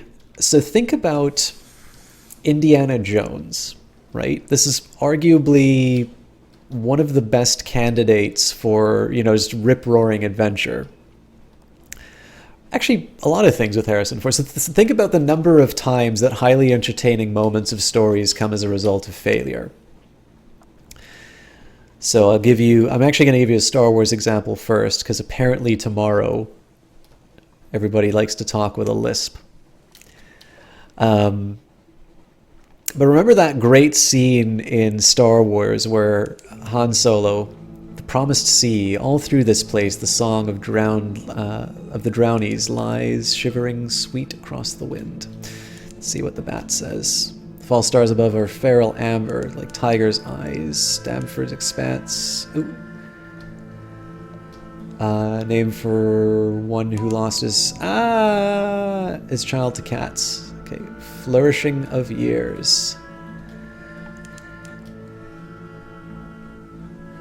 I definitely think we need to start heading home, though, because we're really far out. Vote for returning to London, let the sailors rest up a bit. Things are getting kind of crazy. That's the fun. I've never actually seen a Star Trek TV episode. I've seen one of the shows. Anyways, so think about that moment where, like, they're on the Death Star in the first Star Wars movie, and Han is running with Chewbacca after these stormtroopers who are running away from them. I'm assuming it's because they think there's like a big group, and then the stormtroopers run into a wall and turn around and start firing back, realizing that it's just Han on his own. That's a moment of failure, which actually leads to a really good story moment. Likewise, Indiana Jones has a lot of moments where the main character utterly fails to accomplish what he's looking to do. Now, for the life or death moments, obviously, it turns out, like, you know, you can't really build a story around, and then the hero was murdered in the first 5 minutes. Although there is a really famous example of a movie that does kill the main character halfway through. I'm not going to tell you which one.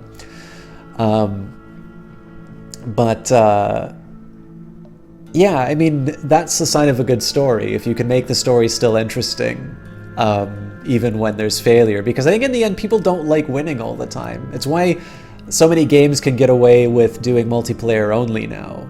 Because in the end, a human player is going to give you a greater challenge than what most computer opponents can.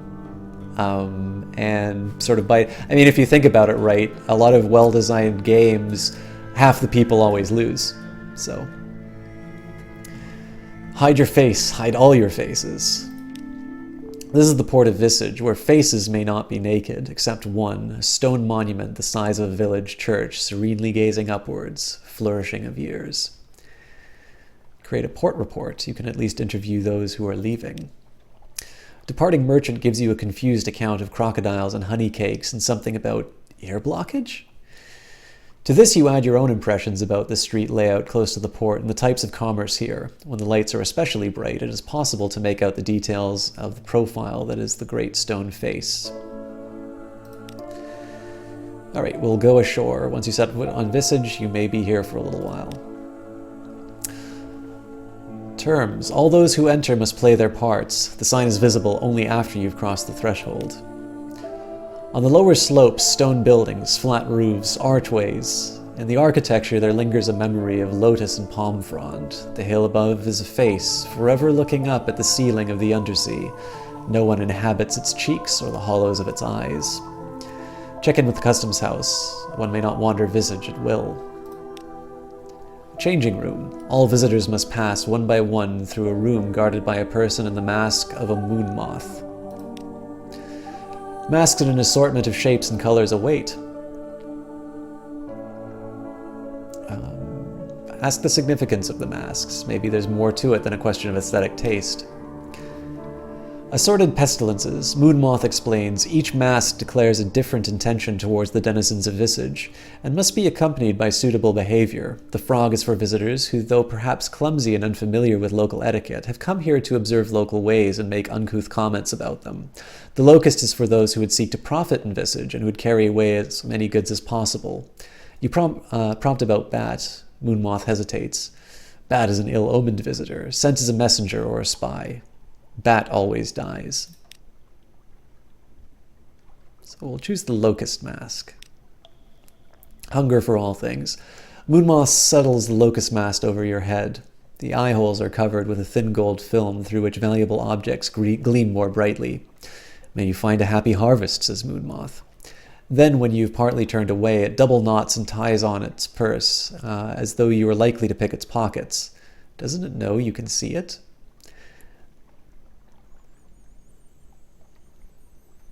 Right.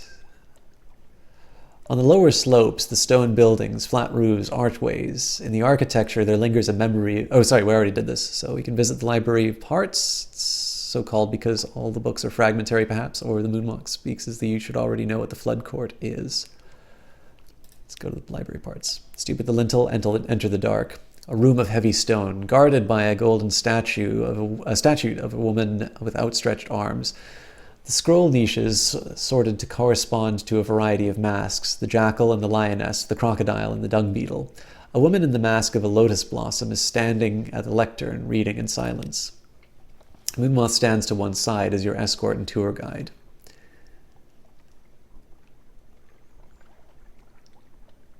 Pick the pockets of the readers, of course.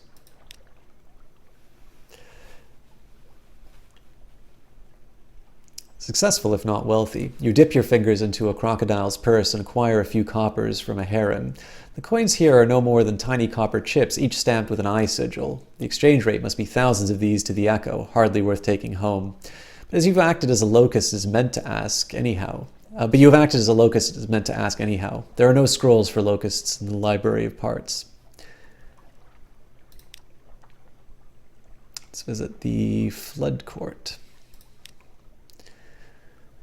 High water. The flood court is a long stone room with 2 ranks of columns on each side. Currently, the court is ankle deep in water. The water stains on the stone show that the flood has often reached higher, sometimes up to the height of your waist. In a raised niche at the far end of the room sits a statue of a man with the head of a ram. He holds a jar from which water flows out onto the floor.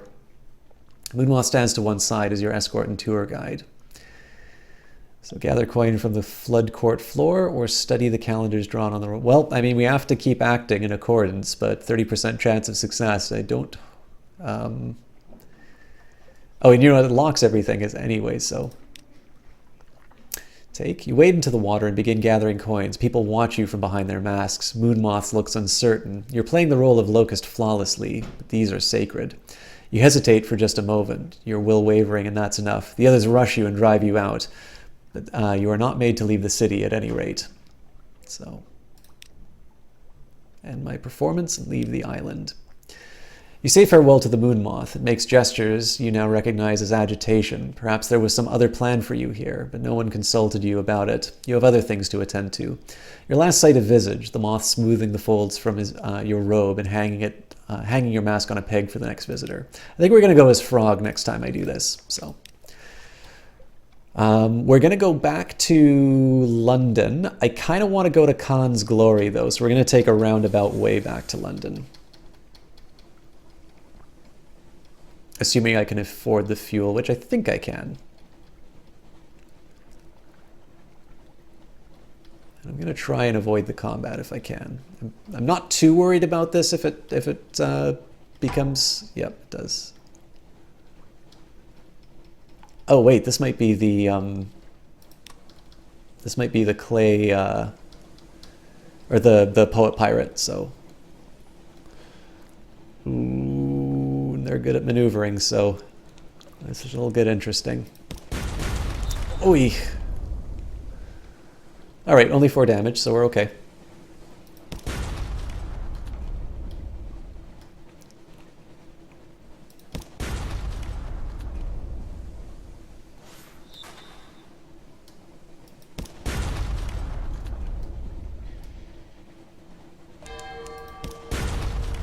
Sluggish wave, the ship pitches.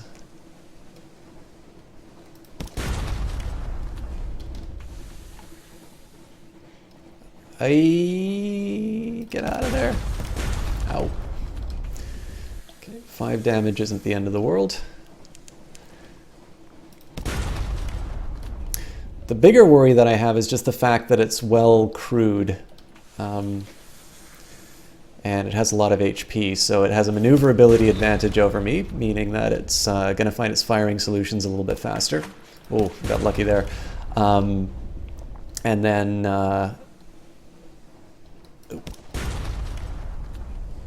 I'm going to take a longer time to kill it, so...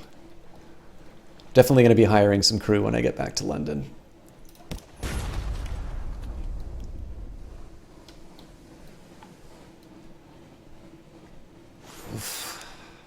The air trembles, a breath of change passes. I am definitely getting lucky on these rolls, so...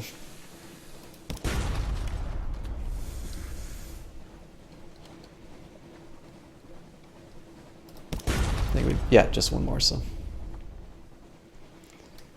There are 2 damage ratings in this game, by the way, life and sort of ship. But... Crippled, broken, already feeding the Z's endless hunger. Little remains of the ship, but scraps of sinking cargo and a few buoyant parts of its splintered carcass. Investigate the wreckage. You will have to be quick to salvage anything. You steer close, shining the lamp on the debris. Captain, quick! Over there, port side. Yep, there's the pirate poet. The legendary clay woman corsair. She clings tight to the last few scraps of floating debris, defeated but defiant. Rescue the pirate poet, throw a rope and claim a bounty. Price of freedom. It takes 3 crewmen to pull the pirate poet from the Z's clutches, while others mutter about bringing up an unfinished woman aboard the ship. She just smirks. She carries little on her, but the verses of poetry tattooed over every visible inch, and an old sword almost as chipped as she is. Fortunately, her salvaged possessions also include the jangling money purse on her belt, fat and ready to pay the traditional freedom price for her current bounty. As much as the crew could subdue her, all are relieved once she is aboard a lifeboat rowing away through the darkness towards Gator's Morn. So we've gained an encounter with the pirate poet and 400 echo for our effort. All right. And because I am easily distracted, we're going to just take a quick second over here to see what... It's such a pretty looking game, too. The current CEO of Fail Better is actually the guy who does the art, so I think that's correct anyway. All right. I think we're going to do things a little differently. I'm not actually going to go back to Khan's Glory. What we're going to do instead is we're actually going to go straight forward and then sort of turn directly into London. Although I suppose at Khan's Shadow I could buy some extra fuel. But we're going to get a ton of fuel when we go to London, so I think we're going to ride it out as well as we can.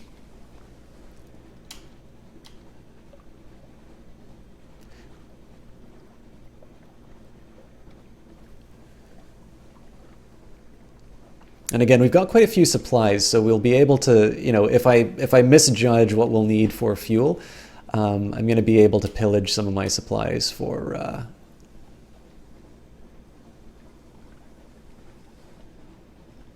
fuel. Unless I get really unlucky on the rolls, and then, you know, there's nothing I can do about that. The promised sea, all through this place, the song of drownies lies shivering sweet along the wind. I'm going to assume I can crash into that, so we're going to avoid it, as pretty as it looks.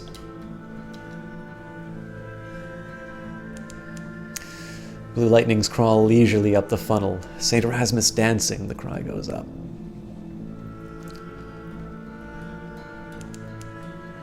Fend the crew. Another port, we might be able to get some fuel out of that, although again, it doesn't make a lot of sense to buy fuel at this point. Discovered Lorcan's port. We've entered a fog bank. Our gunners struggle to see the foe.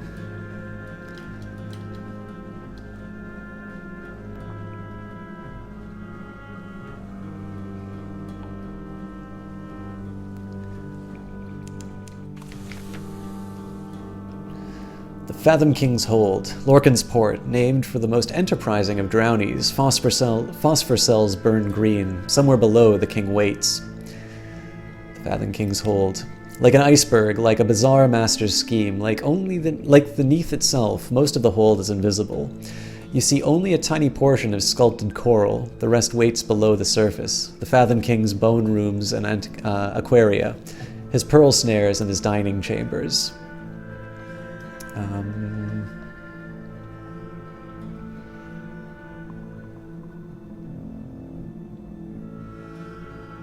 Compile a port report. The porter watches you write. She says nothing. Others who come and go, those granted audience return dazed, awestruck. The king is not generous, but occasionally he is fair. Permit shore leave. Perhaps your sailors would like to take the air ashore? The amethyst stream. Captain, I think I might have slept. I know it was foolish, but my soul is soothed. I dreamt of another place, beneath a sky of amethyst. My skin was crusted with jewels. My claws were strong. Captain, if we pass this way again, I would ask leave to visit the hold again. So, fortunately, we've lost some terror, which is good. And I think that's all I'm gonna do here. We would need a sea story. All right. If we were very lucky, we'd get the salt lions on our way back, but I don't think that's going to happen. I also really don't think I'm going to be getting... If we've got 6 fuel now, I should be buying fuel. So I'm going to angle the ship to go directly towards London. Because it's going to be pretty grim. I could theoretically... Well, you know what? Let's go to Gator's Morn and buy some fuel. assuming they have some. Unless... Oh, yeah, we're not taking on that crab. Whee!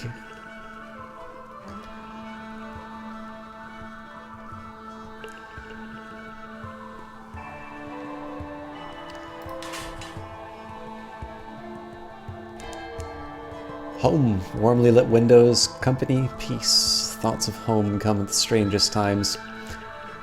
I'm trying, game. I'm trying.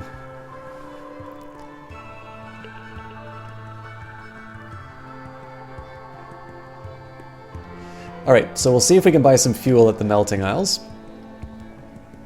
I mean, the good news, I don't think I've ever explored so much of the map. So inevitably I'm going to lose my captain to some horrible mishap, but... And we are definitely going to avoid combat, because that seems like a great way for me to waste fuel. Sorry, frigate. No luck for you. Although I guess fighting the frigate, we might wind up getting some fuel. Oh, Mangrove College. I think we had something to get here, so... The Mangrove College, a steaming sprawl of parasynthetic vegetation and a village. Barely a village. Old walls, roofs in disrepair, stilts leaning dangerously. It looks to have been assembled by drunks in a hurry. Dock carefully. So we will start by picking up an absent friend for Vanderblight. The descriptions take you to a frondy hovel in the shade of a swamp oak. When you knock, the whole thing quivers as if it's come unmoored.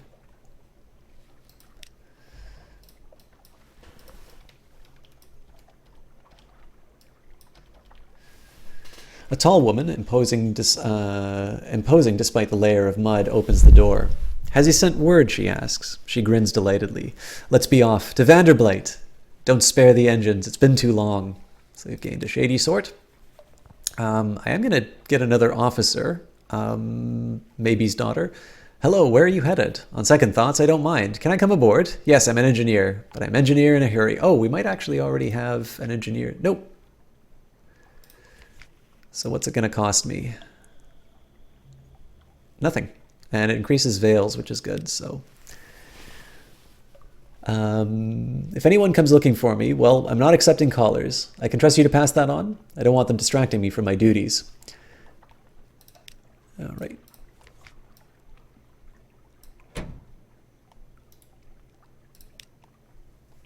Perhaps you don't entirely trust her, but she keeps the engines turning, and she's hard to dislike. So I can increase my veils, which I don't want to do, and I'm not quite ready to proposition her, I don't think, so... let's see where we're at. I'm going to increase my pages one more time.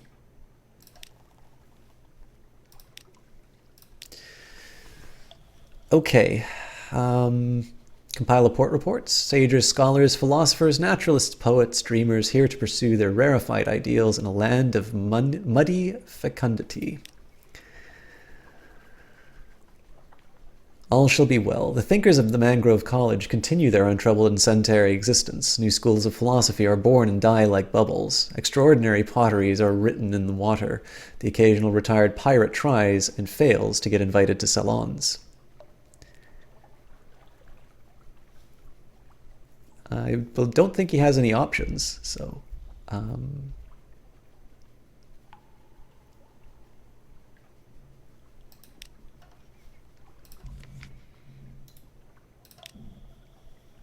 So I didn't want to dine with him, and I didn't want to spend the secret because I like to raise my pages.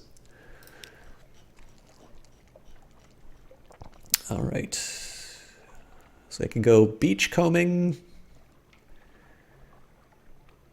It looks like some of these options are locked out, probably for things like getting the officer.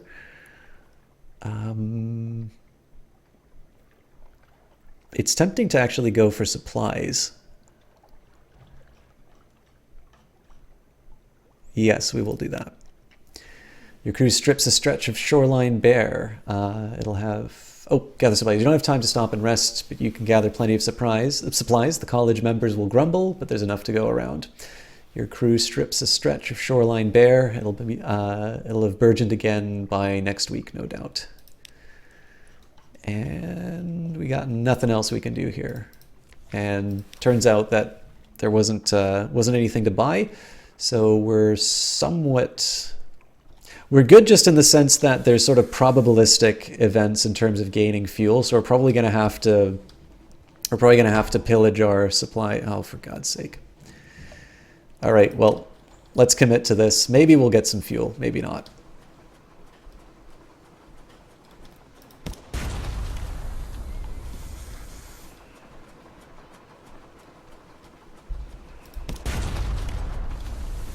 Oop.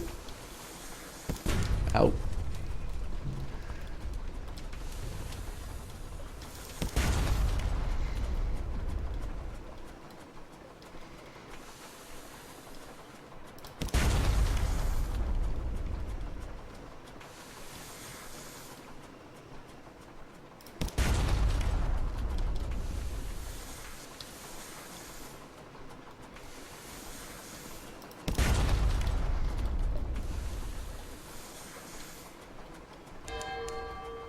Laughter from the foredeck. I'm glad you find this so amusing!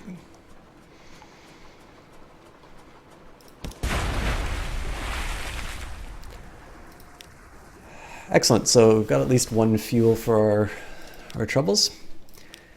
And a firkin of prisoners' honey, some sort of barrel. Tap the bung carefully. A firkin of honey. This is what they call prisoners' honey, run by the lamplighter bee from Exile's Rose.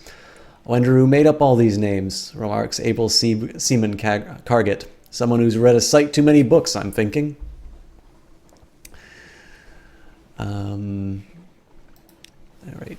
So the funny thing is that I actually think we're going to have some storage trouble before too long. So yeah, we're actually kind of full up. It's just with all the wrong things. So I think we'll still be okay, though.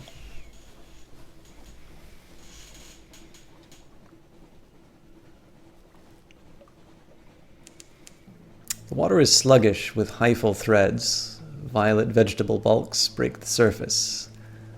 Mycelagia? This is the problem with people who are good writers.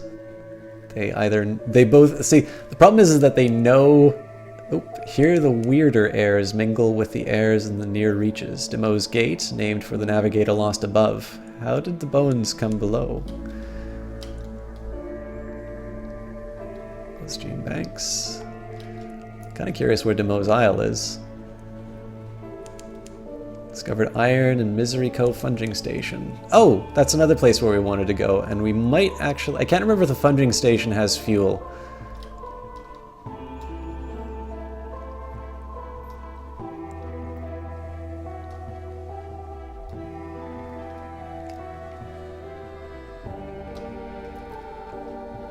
Oh, for God's sake.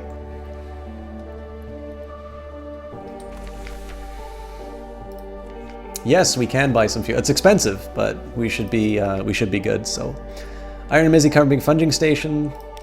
INM has a funger operation here, felling giant bulbous shrooms for building materials, harvesting Kirili for its medicinal properties. It's a desperate little outpost of something like civilization. Up puffs the affable Factor. Oh, hello, Captain. Thank God for visitors. We'd go quite mad out here otherwise. Quite mad. How can we be of assistance? Stand in the right place at the right... Oh, so first of all, we're going to get a port report. The Admiralty likes to keep an eye on Iron and Misery's activities.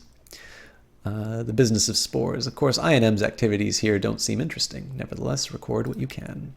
So we'll stand in the right place at the right time for the gnomic gallivant.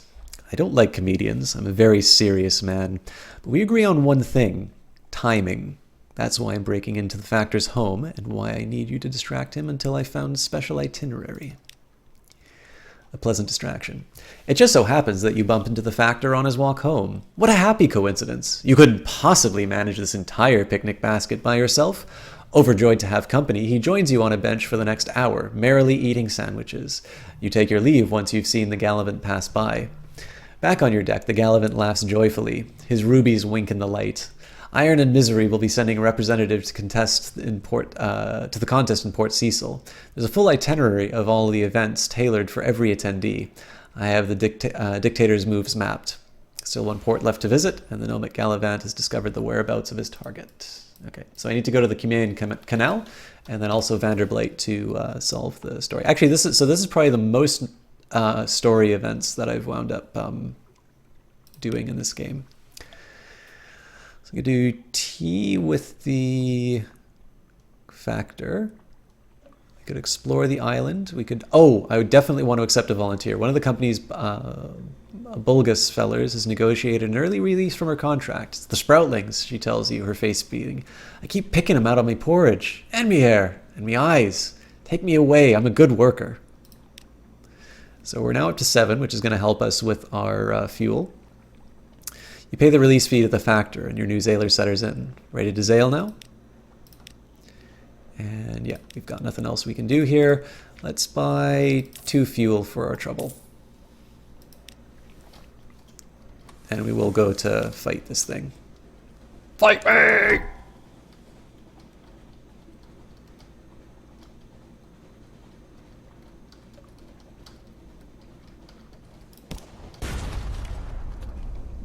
Again, the hope here is we might get a little fuel out of this, but...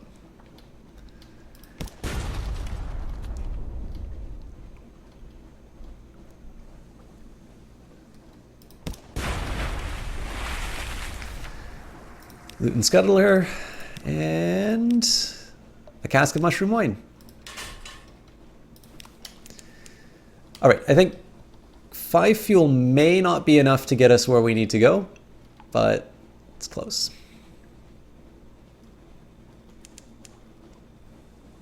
I'm also very tempted to try and get a little bit closer to the edge of the map, just because that would mean that the Cumane Canal might be sort of available in our reach as well. It's a very, very tough call though, because I might be setting myself up to run out of fuel. We've got so many supplies, so.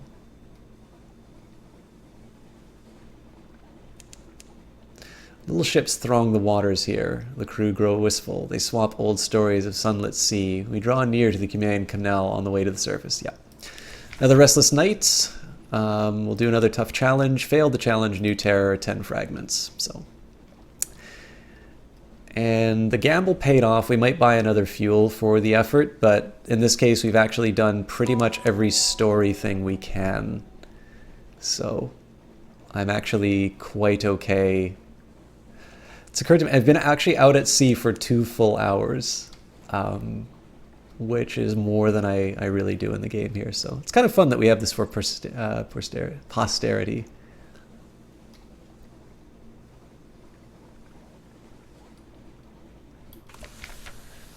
Here the dark waters run down from the surface, from a brighter sea. The Cumane Canal, I don't know if I'm pronouncing that correct, staging area. The canal ascends through locks and gates and shadowed turns to the sunlight of the surface. So we will assist the Gnomic Gallivant in an enterprise of dubious legality. A riddle. There are 10 individuals in a room, one of whom is an ancient tyrant. How can you distinguish him? Answer. Burglarize a private library for a picture of him beforehand. Knowing the enemy. As dinner bells sound throughout the port, you carry a ladder to one of the long-moored, half-legal ship hostels. You prop the ladder to the porthole of what the Gallivant assures you is the cabin of a French diplomat. He ascends swiftly, leaving you to carry the ladder away. Half an hour later, the Gallivant is back on your deck. He polishes his ruby cuffs. I've seen the face of an eternity printed in ink. It was a terrible face. So we're ready to visit the chess tournament in Port Cecil, which I haven't found yet.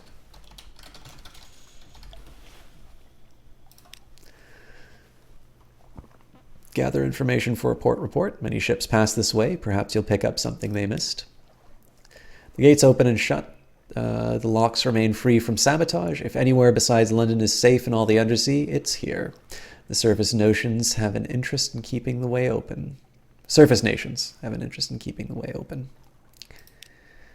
And listen for surface gossip. The ships of the surface linger here. This is their lifeline to a warmer place. Daylight. This would be a prime spot for a pub or wine shop, but the interests of the Echo Bazaar and the laws of London prevent it. They don't like competition. Still, there are temporary half-legal hostelries and long-moored ships. Here you trade stories with suntanned surface sailors, stories of Paris and Batavia, the lost fires in the final isles. That's it for now, and we've got a vision of the surface. Now, you can actually go above ground, but you need 22 fuel. Although not too many supplies, it turns out. So, and I'm gonna buy one more fuel because we're full up on this. So, and we are buying it. I think fuel's 10 in London, so I'm potentially wasting money when I do that. Nope, another Restless Nights. Failed again.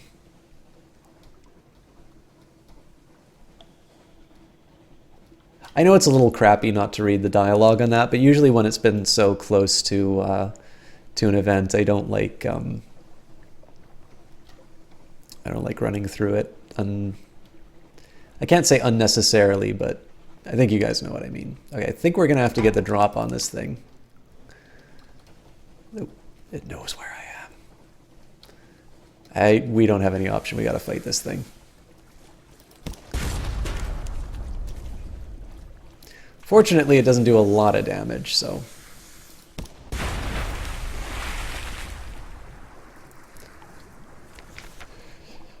The Megalops defeated. With a forlorn and wailing cry, the Megalops turns on its back, legs neatly folded as bluish blood gouts from its wounds. Its golden glow begins to dim. We could butcher it for supplies, which we absolutely don't need, or dissect it for knowledge, which is a 96% probability of succeeding. Is there explanation anywhere about why London is underground? Yes.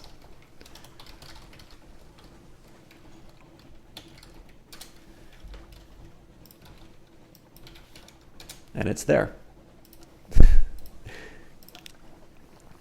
A crab full of conundrums. You set to work with your knives and acids. It is an undistinguished adolescent specimen, a megalops of one of the deep sea crab species, but its eyes, normally vestigial in these troglodytic beasts, are large and rather beautiful. The golden glow is almost gone now, although the sparks leap now and then to your knife. Succeed in a page's challenge, and we've got 25 fragments. I believe some of the background is actually explained in the web game, the Fallen London web game. But I will admit I have not played a lot of it, so. Okay, don't believe that's hostile.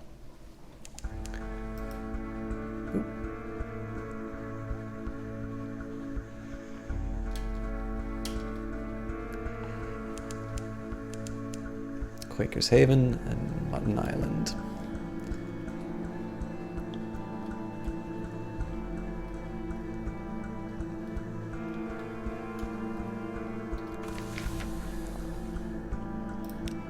Once the simple fishing village was part of the London suburbs, before London fell and waters rushed in. Smoke spirals from cottage chimneys. A lonely hill rises behind town. So I can't. Drinks of the Cock and Magpie might actually be a good idea, but as always, we're gonna do.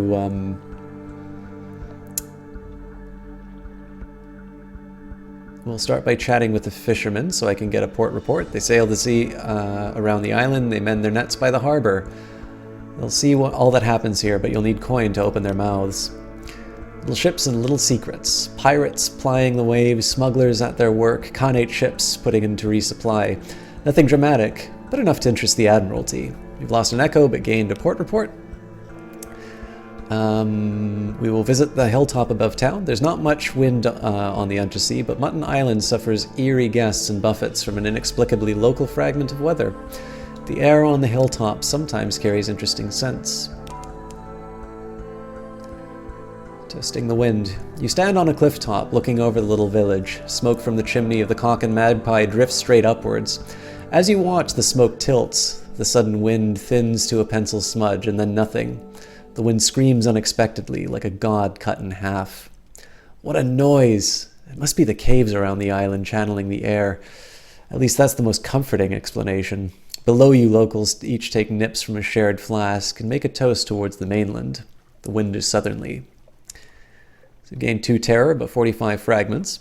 And we've gained a secret. And I'm definitely thinking drinks at the Cock and Magpie are the way to deal with my increasing terror. So there's only one public house on the island. The Cock and Magpie is famed for its local cider and, of course, the seafood.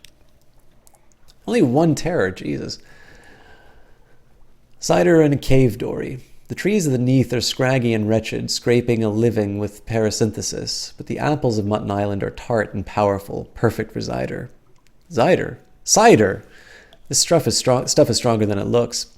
You stretch out in your seat, stare through a leaded window at your safely moored ship. You find yourself whistling. The landlord gives you a friendly grin and goes back to whetting his cleaver. You've lost 1 terror and 20 echo. And I think we're gonna say that's all we need for this place. We are close to London.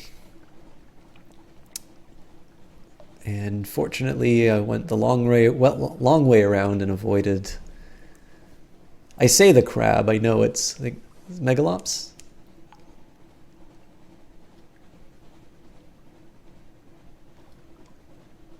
I don't like the angles here, but I think we'll be able to get Rana's rocks between us and the animal. I don't believe there is anything for us here, and we're going to be really close on this this fuel situation. So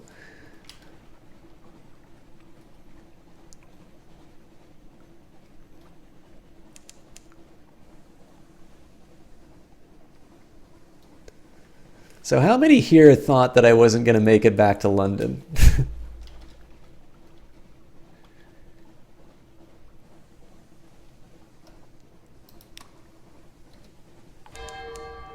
Some sort of beetle has invaded your morsel of ship's biscuit. It waggles its antenna impertinently.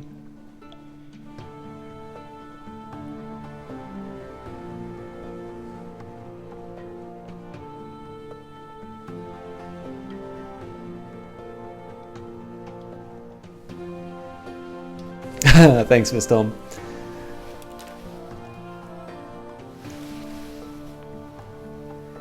You're hoping for an insta-kill from a sea horror. An inspection by the Ministry of Public Decency. Some things are too illegal for the Customs Service to admit the existence of. The Ministry are looking for those.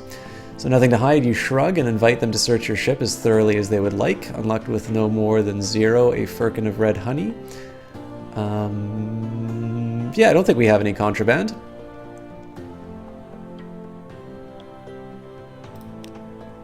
You shrug and invite them to search your ship as thoroughly as they would like. They leave scuff marks on the newly scrubbed decks and take great pleasure in tangling the rigging. They find nothing more dangerous than a moldy ship's biscuit. Returning to London. The lights of London welcome you home. The storylet only appears when you've been at sea for a little while. A breath of relief. As soon as the gangplank touches the quayside, the terrors of the deep sea lighten. Walk taller, smile more readily, but what dreams may cling. Coming home. Terror is always reduced to 50 when you return to London. If it's higher, however, if your terror was high, you may suffer nightmares later. So we have 1 menaces, nightmare strength. Terror quality is now 50. So this is funny. Like we only lost 4 terror as a result of this, but I still get the penalty. Sights of London welcome you home. So collect messages from the harbour master. All the clatter and song of the dockside, it soothes you to the soul. Are there messages for you? Let's see. Something has changed in the Neath. Someone wants to sign on. That's all for now. We've got a free evening and the Rose Market bustles on Rosser's Wharf. Who will be there today? Oh, so much to do. Okay. The specialist surgeon. Not great, because we already have one of those. New recruit who awaits your attention. An officer.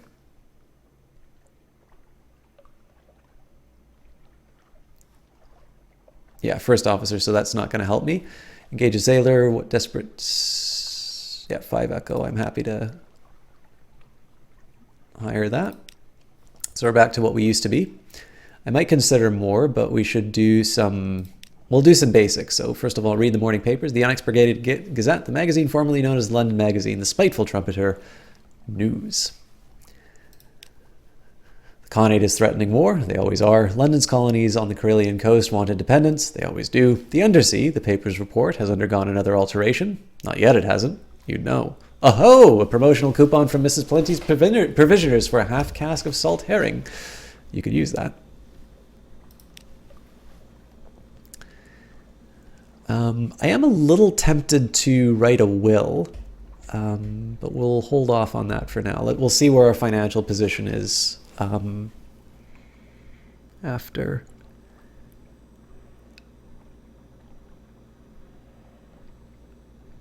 I am going to rest in my townhouse, though. A pleasant interlude. Sleep early, rise late. Take the air in Tyrant's Gardens. Take coffee at Caligula's Coffee House. Take advantage of Z Captain's reputation. You could get used to this. So that cost us quite a bit, but I think that was worth it. Definitely in terms of reducing the terror. The mansion's going to cost me 10,000 echoes, so we're going to be waiting for a while on that. Back to the rest of the city. What's waiting for you in London? So here we are actually going to your father's bones, the next step. Do you have what your contact wants? The gracious widow. Do you have the scintillac she requires for her tonics? Your father's last voyage took him to Visage. Have you been to Visage? Each visager has a mask and a role. The assigner of corpses' roles is to dispose of foreign cadavers. I'm certain he will know where your father lies. You can hear the smile in her voice. Find the assigner.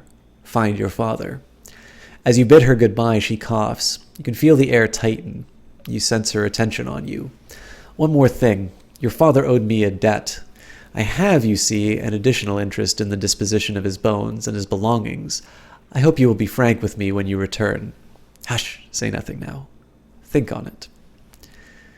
Find Visage, usually to the south of the Undersea. Well, we actually found that, so that's good. To continue. And we've lost our scintillac. I'm a little curious. I don't think we've gotten any of the colors.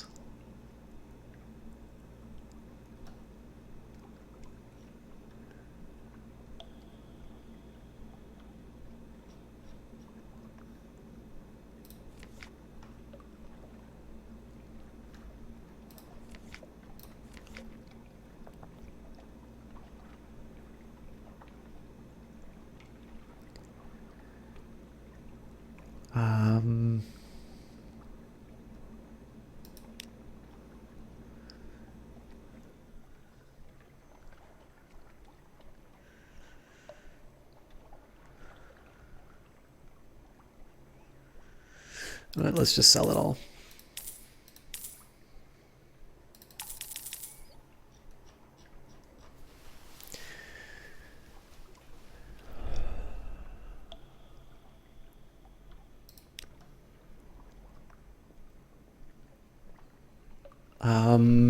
All right.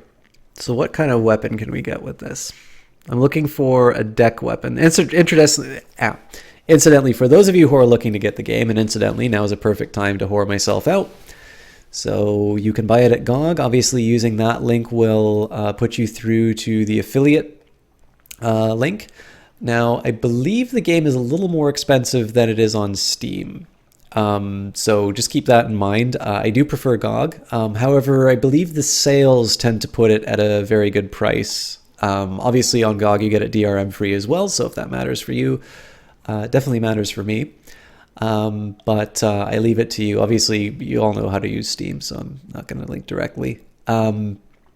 Submariner. So Canadian is $24.89 right now, and the DLC is $14.49. I don't know when it's going to go on sale next, but as I always say, price is what you pay, value is what you get. If you guys are not running over yourselves to pick up the game right now, I'm sure you can wait, and there will be a sale at some point.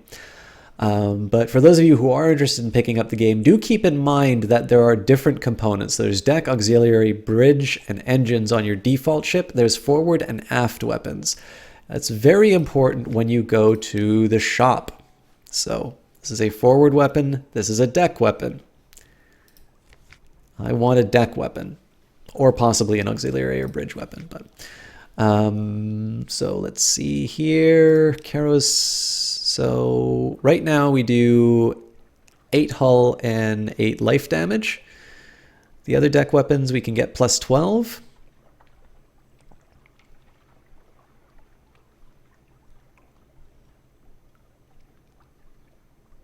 Plus 15. That's a pretty expensive one, but it might be worth it.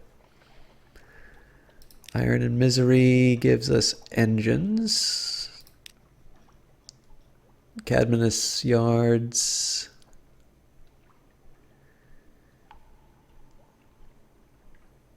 That's pretty much all of our money for 18.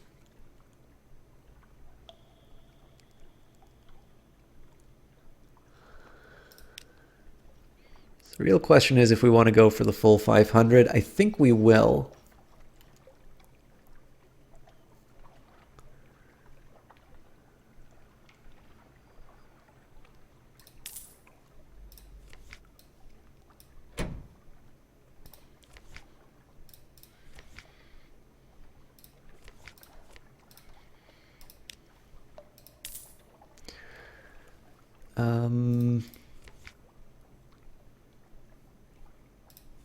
We're 18 for 40 on our hold.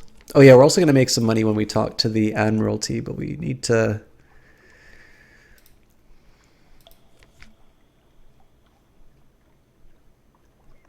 you know what? We'll do the little gift. A very fine evening to you, Captain. What you might call mentor is very fond of adventurous Z captains, and he would like to offer what you might call a dispensation on account of he is so fond of Z captains. Behind the blind bruiser on the dock stands a dray piled high with fuel and supplies. So you do have to make sure you have 15 pounds of space in the hold or come back later. It would be embarrassing to have to leave it on the dock. Well, we definitely have that. Who is this patron? Is there a catch? Canary Wave.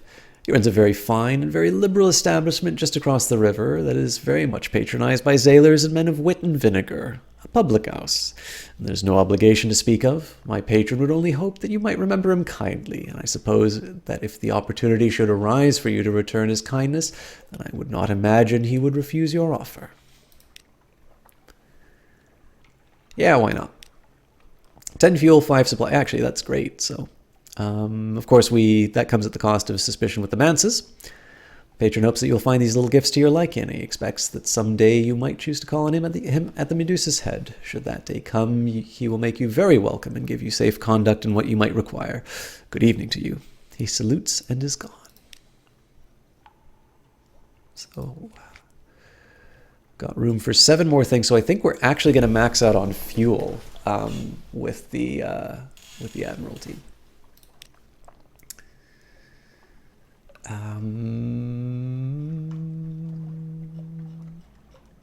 The university? The university has an inexhaustible appetite for secrets, Z specimens, and other tidbits of esoteric lore. Provide a secret to prove yourself worthy of entry. Quite impressed. Oh, yes, the university's maritime liaison whispers breathlessly. Oh, yes, that is quite a tasty one. Let me explain it to you. He explains, teeth glinting. Twisting your tail, you are now Favor's antiquarian and gained 1 pages. The alarming scholar is mercurial, to say the least, a creature of sudden moods and provoking teeth. Possibly her. Is it her? Appointment as university maritime liaison was precautionary to keep his. It is his. Razor-sharp enthusiasm for causing too many injuries in the faculty. Ah, yes, the scholar whispers breathily. I have a budget for acquisitions. What have you brought me? If you have knowledge items that the scholar will buy, they'll appear below. I think I'm just going to dump everything here. So we've got 3 memories of distant shores, a piquant piece of picturesque pilgrimage. Wells of emotion. As the alarming scholar listens, tears well in the depths of those shining, or is it blazing eyes? They overflow, splashing onto the desk blotter. Stop! She sobs at last. This is too beautiful.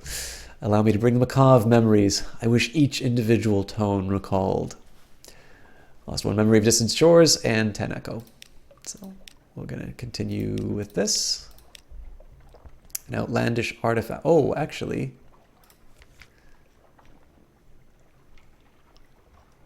I might want to do that in my lodgings. So I'm going to go to my study. Private sanctuary, once your lodgings are... Okay, so...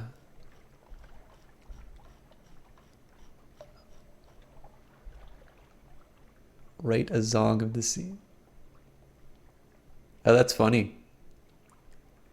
When you've assembled a store of lore and a collection of antiquities, your knowledge of the sea rivals that of any captain in history. Write it all down. This will create a Song of the Sea, which allows you to retire happily if you have the correct ambition, and is a pretty nifty item in its own right. It requires the cabinet and aquarium, shrine, almanac, and trophy case, which can be created here in your study. Neat. Convert a collection of outland... Oh, so I need 10 outlandish artifacts. Okay. I am going to write a will, though. I don't have a lot of money for it, but it seems a nice way to continue. It's a fairly good run that we've had, so I think I'll try and pass on as many of the things as I can get. It gives me a reason to try and build up the possessions. Okay. Back to London. Oh no, the Alarming Scholar. So continue with the outlandish artifacts. Shaped by hands unknown in London. A careful scrutiny. We have something like that, he declares, but not very like that. Interesting. I have some ideas about suitable fees. So we've gained half the cost of the will, which is good. We've lost the outlandish artifact. We've increased our favors with the antiquarian and gained a fragment. Okay, so we don't have searing enigmas. We don't have dread surmises. And we don't have extraordinary implications, and so we leave the university. You have business to attend to, and besides, the scholar keeps snapping her teeth like a mechanical trap.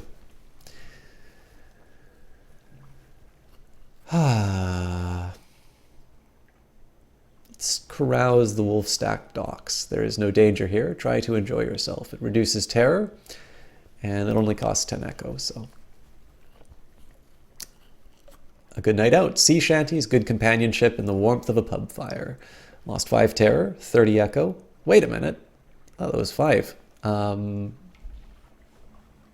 gained recent news, and I no longer have a free evening. I am tempted to try and hire more... I'm actually going to max out my sailors, so... hire on more crew. Sensible sailors are looking for safe run to the tomb colonies, or at least a sane run to the southern archipelago. You'll need to buy drinks, spread around hiring fees, and look for daredevils. Rich pickings. Your tall tales find a ready audience. Scarred and seasoned men and women tramp aboard and find places to sling hammocks. So we succeeded in the Hearts Challenge, lost 30 echo, lost 1 terror, and we have 2... So we've maxed out our crew, which is good. That'll improve our speed. And I suppose it's time to go to the Admiralty. We might also be able to turn some of these into, 7 space for 7. We'll also be able to turn some of this into ship repairs, although it's a little wasteful because my hull isn't that bad. Actually, just a second, I'm going to do a quick Google search because I remember there's a maximum Admiralty's favor that you can have.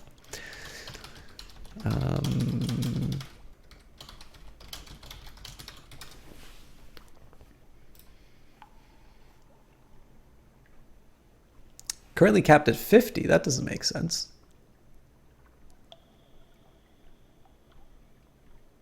Okay, actually that's good to know then. I always thought it was limited.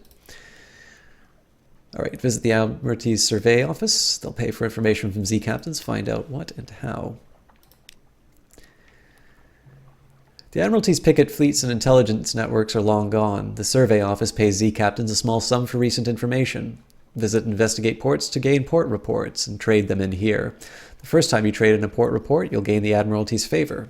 So Gatorsmorn, you have something to tell us about the pirate fleets of the forest? Submitted. 30 echo, 1 favor, and fuel. Hunter's Keep. I trust the sisters are keeping well. They are citizens of her enduring majesty, notionally. All right.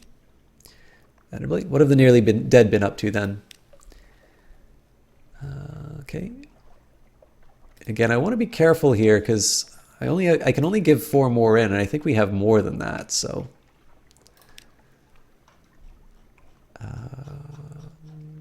nope.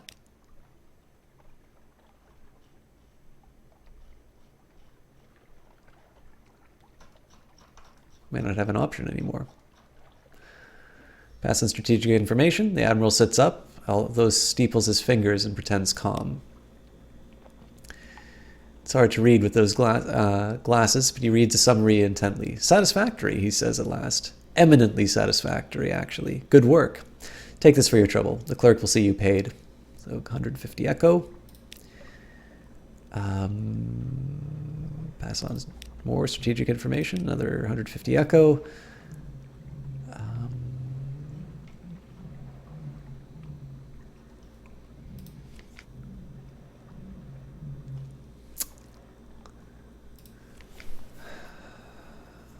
Yeah, it's all this fuel and cargo. All right, well, hopefully it won't submit them all at once. Ah, nice. Okay. Shepard I'll submit as fact. No chance that's going to work, so submit it as unsubstantiated hearsay. We do hear some unlikely tales of that place. Friendly scoffing. I agree, it does seem implausible. So many of the stories from that place do. Still, there's a little gold of truth in the mud of rumor from time to time. Your payment, my lord. 10 echo. Another favor. Cumane Canal. Well, if you've been there, I suppose we may as well hear about it. The fee is nominal, though. 5 echo. Oh, we didn't get fuel for that. That's good. So we've got 3 more.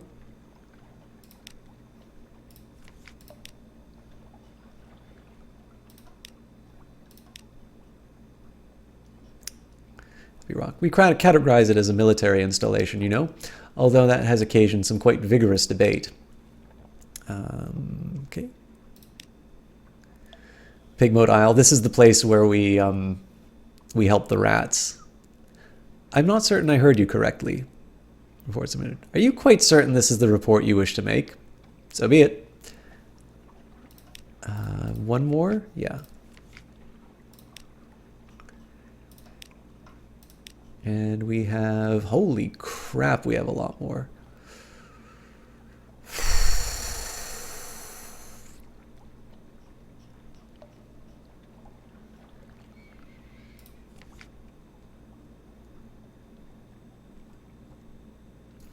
I'm going to do 1 more. I'm actually going to hold off on the other one. So let's I can't take a look at the map. I'm going to go for the furthest. No, I should go for the closest. Let's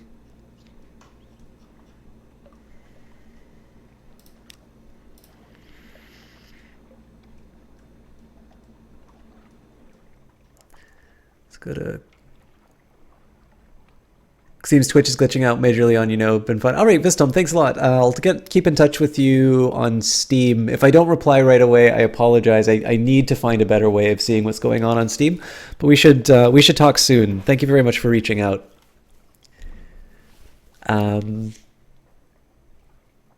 Yeah, we'll do Quaker's Haven. All right. Ask if there's anything in particular that they need. Well, if you can be assured of your discretion, the Admiral will see you now. The Admiral deals directly with more sensitive commissions. You're ushered into the office of Mansion's Pyre, a cramped room with a vast desk. He surveys you across the desk. Ah, yes, the merchant captain of whom we hear such complicated things. The Admiral will purchase intelligence from you.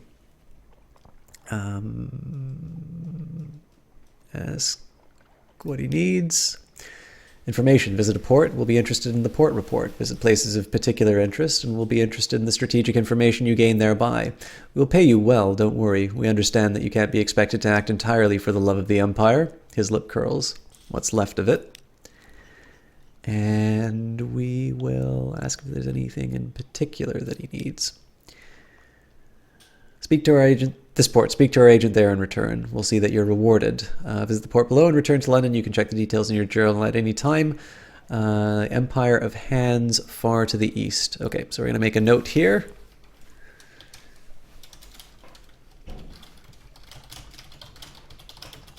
and that may actually also be where my surgeon wants to get stuff, so.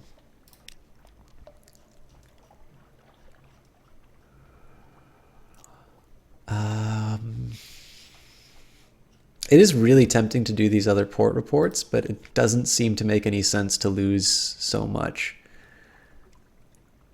So, if anything, though, we are going to go straight to Vanderbilt.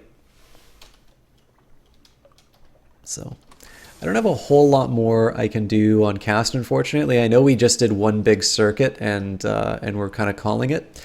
But I do need to get to bed, so we'll see if we can run it out a little bit longer, though. So,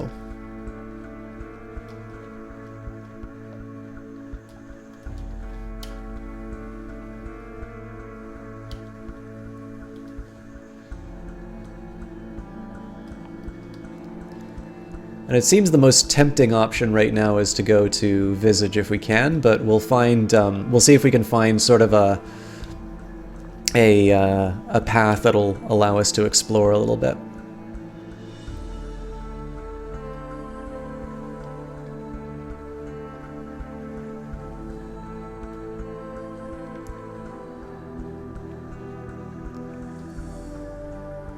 This is pretty good because we're gonna eliminate the food, so Hunter's Keep. We're gonna enter the island.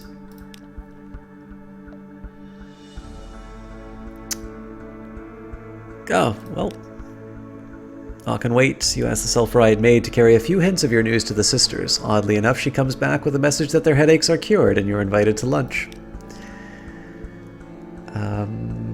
We'll lunch with Phoebe again. Phoebe has a story to tell of two lovers parted by water, of a raven that carried messages, a fragment of the moon. She beats time on her table as she speaks, as if to a song only she can hear. The effect is hypnotic.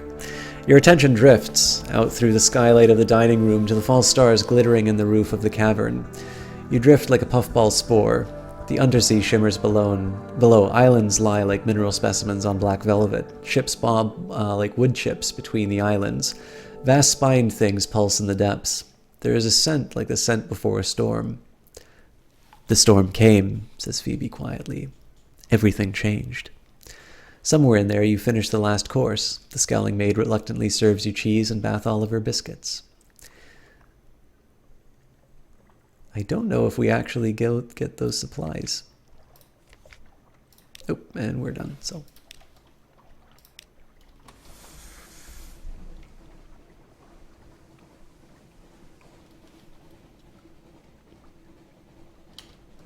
In this case, we're actually going to go sort of out and around, which is not the most efficient use of fuel, but I do kind of want to explore more of the map.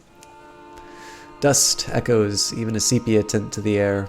These are the waters around the tomb colonies. Ah, damn it.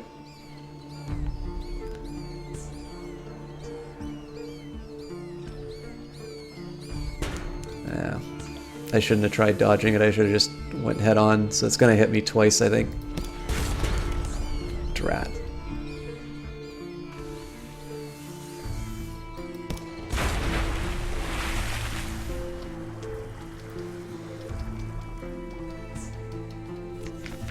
Oh, you know what? We could have repaired. Oh well. That swarm defeated. We will dispose of the corpses. Slightly reduced terror. Their eyes are still fierce in death. Sailors sweep them overboard with brooms, careful not to touch them. Alright, so we're doing okay managing our terror now.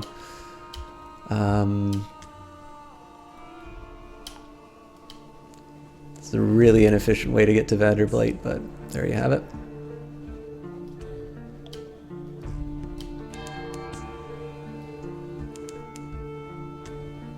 You know what? I might as well take a quick visit to Abbey Rock. Shepherd's Wash, the salty hinterland of London, home to hermits, nuns, and shadowy business.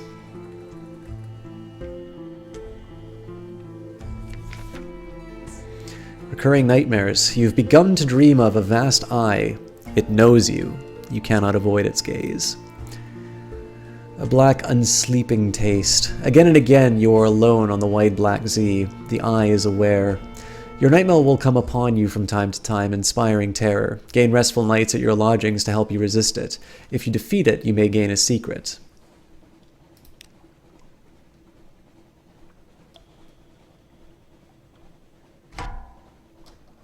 Oop. Go away, Gilliflower. I don't want to fight you. Alright. So we will start with... watch the convent. Wait and see. Dangerous training. Like huge and deadly herons, the sisters stalk along the very tops of the walls. You watch through a spyglass as they leap and whirl, slashing at each other with a variety of frightening weapons. God, one of them just turned a somersault. That's all for now. For 5 fragments, compile a port report. Nothing is happening, the sisters watch us, we feel their eye as the sea crashes on the rocks, withdraws. The fortress stands stolid as the last year of a century. The greatest peril here you risk is a certain purpleness of prose.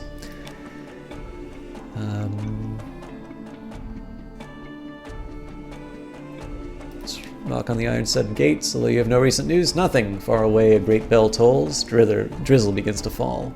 You sneeze. Alright. Well, that's it.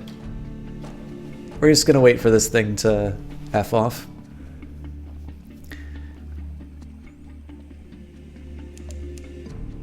Oh, well, looks like I don't have an option there, because my crew's just gonna eat me out of house and home, so... Maybe we can kill the light? Nope, it spotted me. Alright, we're just gonna have to take our lumps.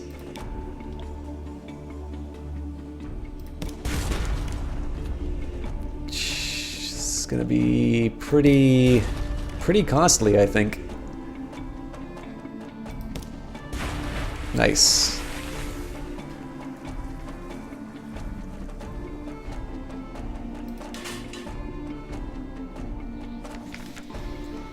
The Gilliflower. Is it a young jellyfish? A lesser subspecies? Do the dreams of jellyfish become real? In any case, now it's a sad slick of goo dissolving into the sea. So we can scoop it up, let it disperse, watch its oil rainbow colors fade. Now what interests me here, so it looks like the fact that I've been to Visage changes this, so... It looks like flourishing of years, the grand shrine face of Visage. Something about the eyes, the sternness of the mouth. Perhaps only that it stares at the roof as the flourishing of years does. Now it dissolves. This is some really nice little art too, by the way. You don't always notice this the first time you look at it, but now that actually makes sense. Alright. We're gonna head up to that last little unexplored part of the map.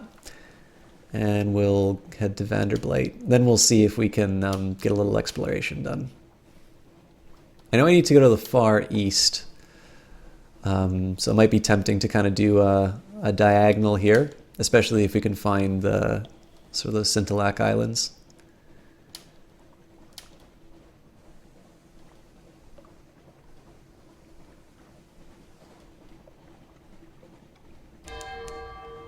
A row full of watchful Z-bats hang from a cable, their heads swivel in unison as you cross the deck.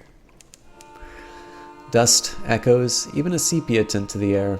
These are the waters around the tomb colonies. Ah, damn it!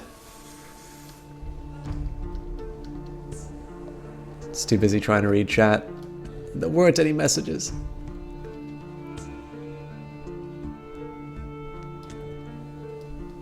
You know, I think next cast we might, I might consider trying out the,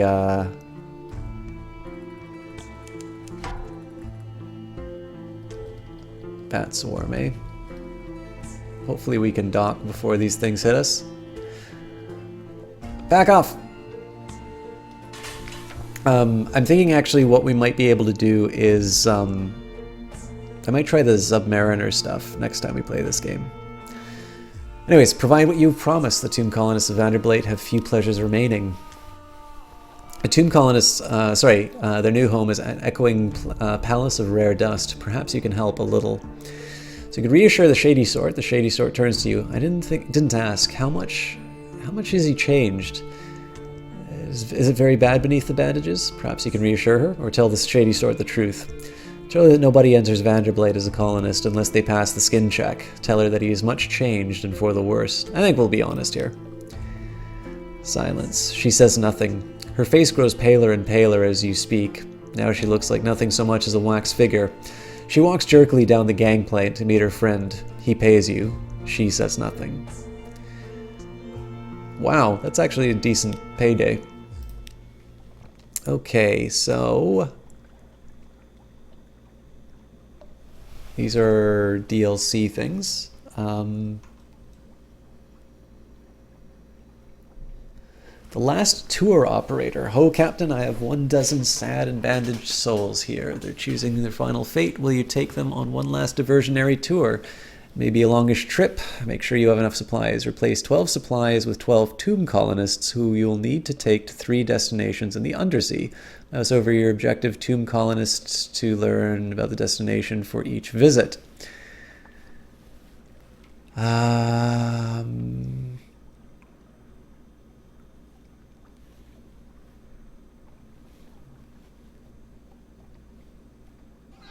Jesse Quill, thank you for that host.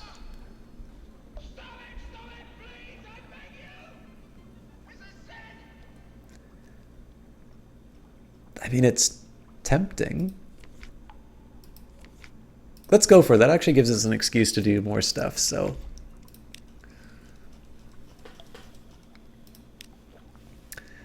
Oh, Captain, I have 12 sad and bandaged souls here. They're choosing their final... Okay, they'd like to go to Shepherd's Wash. Shepherd's Wash first, and the other 2 destinations after that. Bring them all back, and I'll remunerate you lavishly. The operator leans in and whispers, honestly, I don't mind if you bring back a different set entirely. Bandages are very forgiving, but a full dozen, please. All right. So I'm just going to make a note here.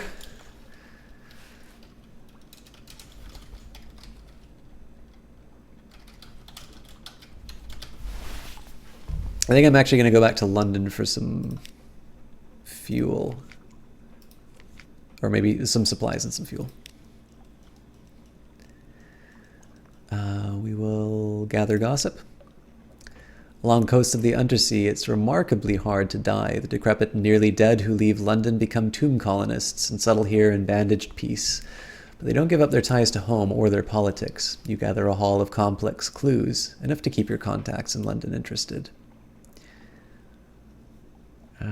Right.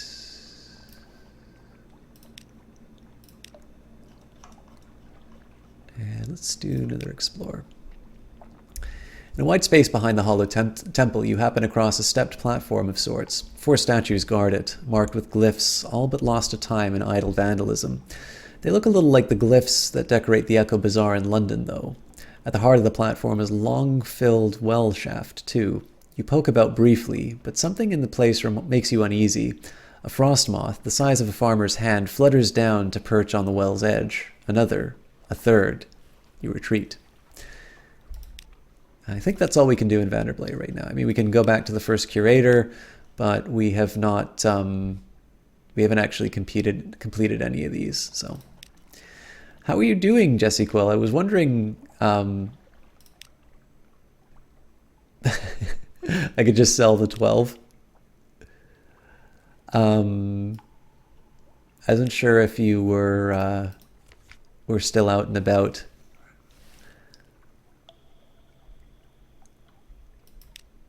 All right.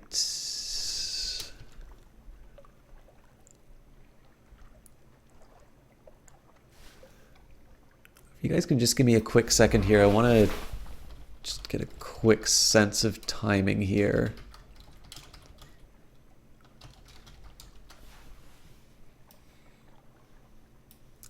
I don't remember, Jess, were you around when you saw me the last time I played Zunless Zeemann?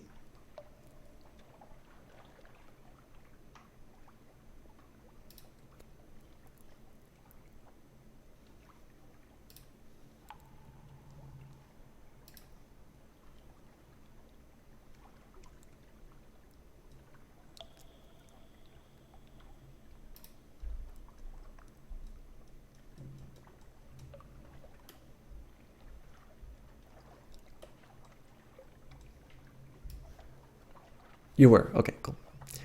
I quite like it. This is, I mean, again, for those of you who are wondering why we're playing this instead of Stellaris, this is written by Alexis Kennedy, written and designed by Alexis Kennedy, who gave us the, you know, actually, it makes sense. I shouldn't go to London right away. I should actually go to Shepherd's Isles, because that's where my destination is. So maybe we'll do like an up and out, so we can see a little, get a map a little bit more. Oh yeah, but we gotta fight these beasts, so.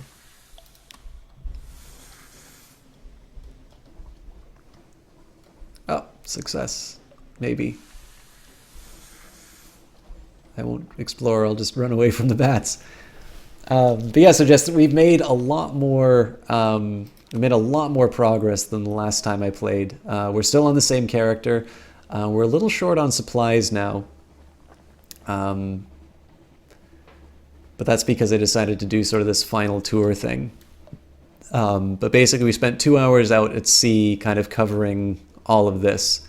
So we actually almost made it to the very edge of the eastern map on our first go around.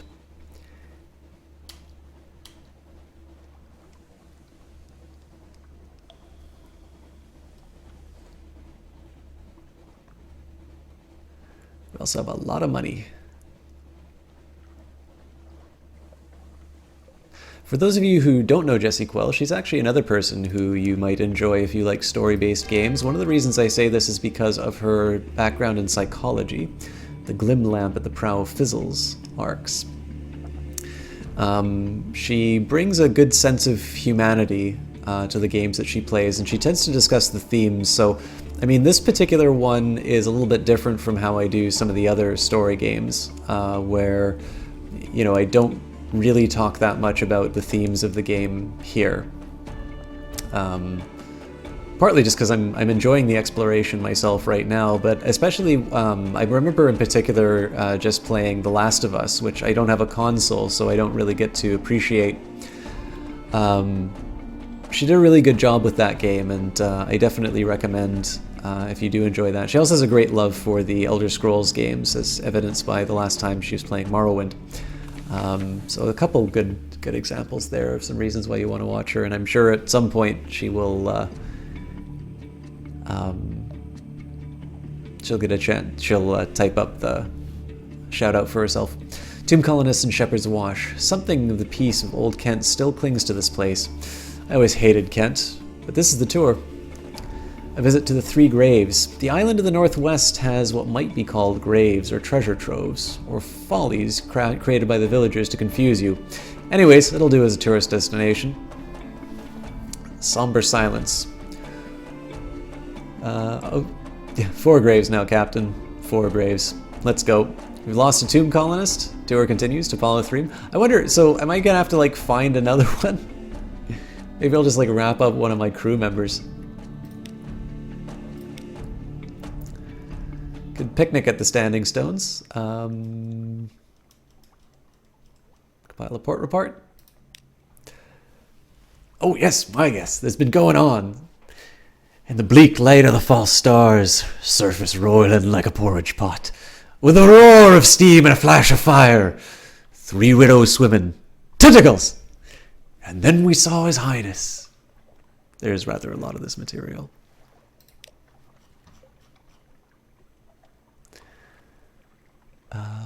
Let's do Tales of the Three Graves, who sleeps beneath the turf over on that island to the northwest. The Kelonate, right? They're hunters. They killed a turtle the size of London and built their city on its shell. A ship from the Kelonate came by hunting the midnight whale. 3 of them had died cowards, so their bodies couldn't go into the sea. They paid us for the land and the whale ivory. I still got a piece, but I keeps it safe. Gained a Z story, 1 memory of distant shores, and that's all for now. I don't think there's anything else on the... yeah. So, supplies are kind of expensive, but... Tomb colonists, where are we going next? Hold.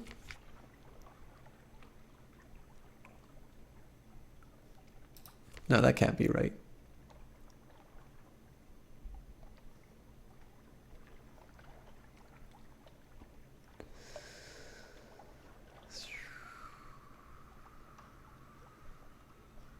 Tomb colonists. The last are polythreme. Okay.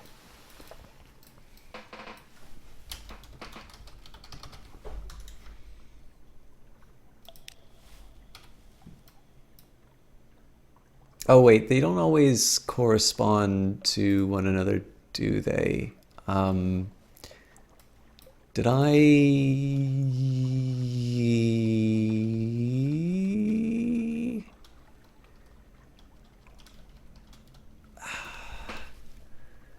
I don't think I've been there yet. I might go back to London just so I can repair and stuff like that, but it seems like a little bit of a waste. No,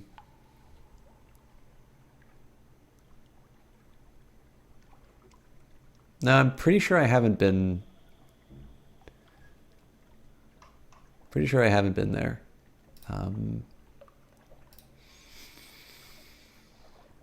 I guess the question is whether or not I feel like...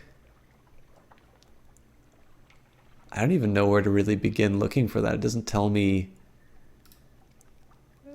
It doesn't really tell me roughly where these things would go. Sorry, I'm just taking a quick look at my notes to see if there's anything else that I can do. I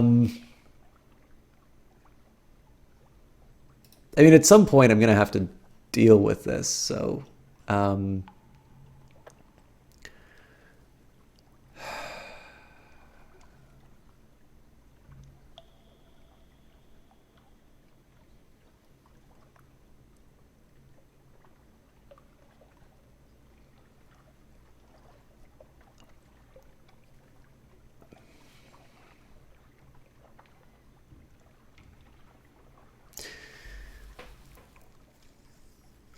I think we're going to go out and around.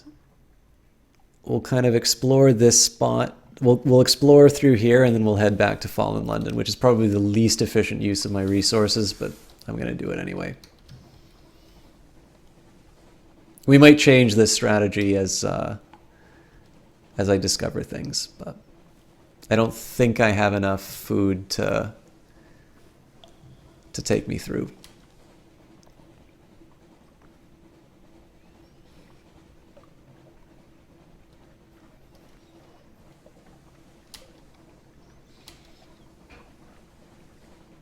I think this might be station 3. Yep. Oh, stay away, crab.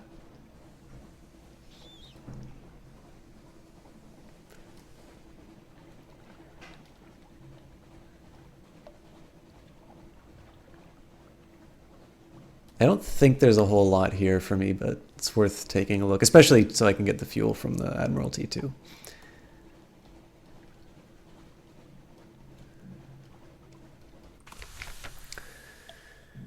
We may infer a Station 1 into Station 2. We may conjecture a Station 4. Station 3. Machinery hums behind the high steel walls. Up the hill there are visible outlines of warehouses and a building with a spire, but the lamps are low where they burn at all, and your ship is the only one in the harbor. Train your telescope on shore. Might be best to look at a distance. Church or something else? You stand on the high point of your ship and look to the shore. There's a steepled building on the horizon, by far the largest thing in sight. No cross marks the top of it, nor any other symbol you recognize. Okay, try the gate. The only thing past the walls is an unimposing but sturdy-looking gate of triple-barreled silvery metal. A sign beside it reads Deliveries.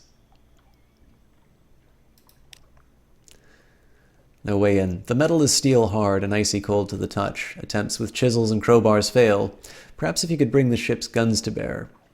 But no. If you return with a certain delivery, the gate will open. You'll know if you find it. All right.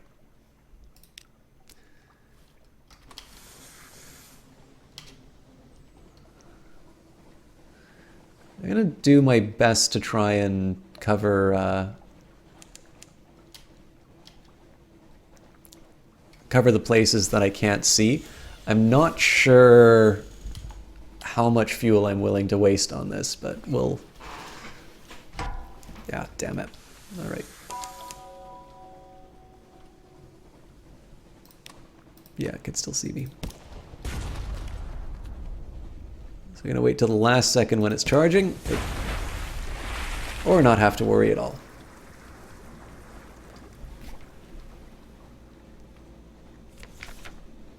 Megalops defeated. With a forlorn and wailing cry, the Megalops turns on its back, legs neatly folded, as bluish blood gouts from its wounds. Its golden glow begins to dim. Dissect it for knowledge. You set to work with your knives and acids. It is an undistinguished adolescent specimen, a megalops of one of the deep sea crab species, but its eyes, normally vestigial in these troglodytic beasts, are large and rather beautiful. The golden glow is almost gone now, although sparks leap now and then to your knife. You succeeded in a page's challenge. The higher the quality, the higher the chance of success, and we now have 25 fragments for our trouble. All right. So again, just filling in the gaps of the map where I can. Again, we're a little short on like food and stuff like that, so I don't want to be too reckless with my resources, but seeing as we're going to be heading more or less directly back to London, it also doesn't hurt, I mean, to get the, there's something waiting for me back home, like that, Distant Bells, although that just vanished. Creeping tendrils of fungus, Z-weed, unnameable flora. We enter the snare. Yeep! Go away, shark.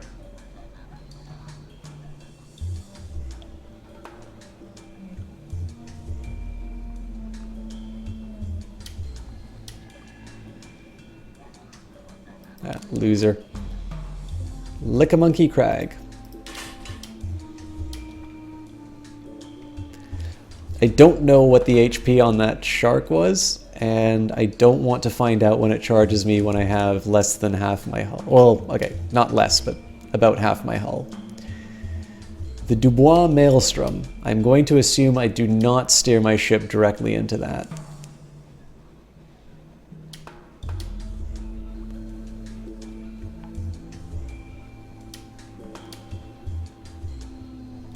Actually, I should take a quick look and see what's going on Pigmote Isle, I suppose, but luminescent beasts like eyeless dolphins play in your wake. So, and I'll fill in the gaps. Maybe we'll try and like go something like this. I'm a little short on food, but nothing to panic about yet. Oop. Yeah, but I want to explore. Alright, so yeah, perhaps not surprising there wasn't a whole lot for me to see there.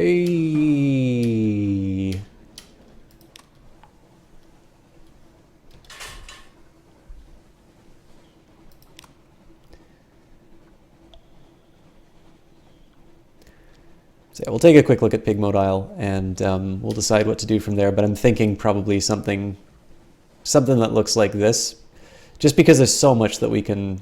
Like, it's not the most direct path to London, but it's a very logical one. And I think that's actually not a bad way to finish off the stream, seeing as we have something waiting for us in port. It would have been cool to like make it to Visage, but that's obviously a far way out. And we've got the tomb colonists to work on as well. But I think this is maybe, so in terms of talking about the game, like one of the things that I think can make the game really worthwhile here is, like I don't feel any, I feel maybe a rush in terms of streaming.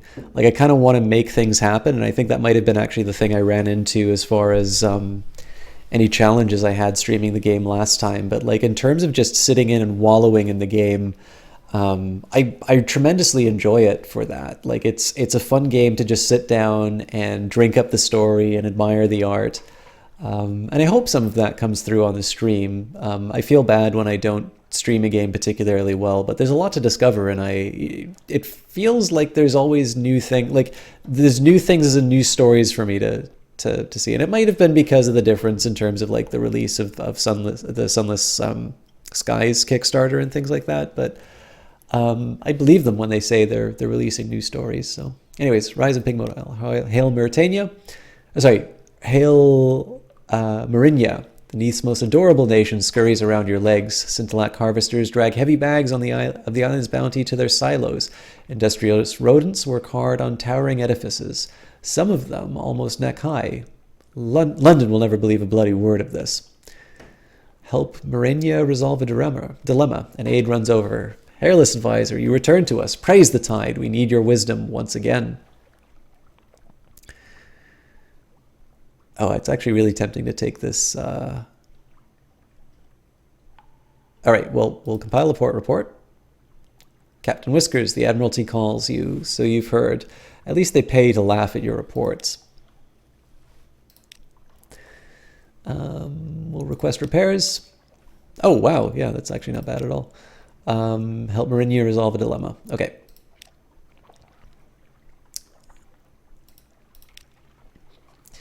Guilty rodent stands, his head bowed. The aide pushes him forward. Hairless advisor, this traitor stole food from our stores to feed a sick child, he claims. Do we show mercy or make an example of this wretch? So advocate mercy. His actions were understandable if unfortunate. Insist an example be made of him. A new nation cannot afford to set such a precedent, or no half measures. Insist the wretch be hung, drawn, and quartered, and his pieces impaled on spikes as a warning to all and his family too. Advocate mercy. Forgiven and forgotten. The guilty rodent is released back to his family, all weaking with relief. Few claim justice has not been done, but it is not the last such theft, and with each one it becomes harder for the Moranians to tell where the line between clemency and weakness is drawn. So we've lost one civilization, we've gained one spirit, and we resolved the dilemma for better or worse. All right. We definitely need to... I also cost them some civilization to get the albino tinkerer, so I might need to advocate something a little harsher next time if it comes to that. So again, here we're just trying to get a little bit of a trace of what's going along here. We might even visit... Actually, I think we already went to Mutton Island. Not in the current session, though, I don't think so.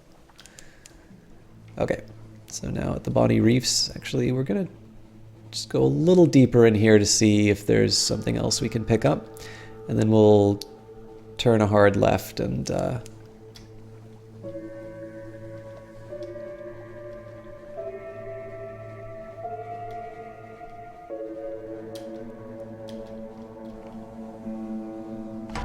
Oh, hey, it's probably the clay pirate again.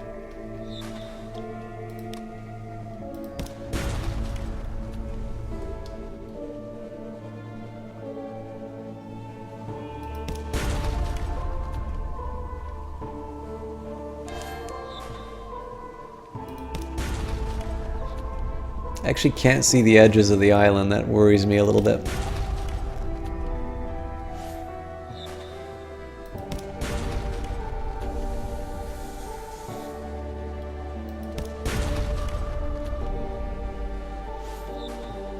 So again, the aim here, just try and keep out of their sights, put as much damage as we can.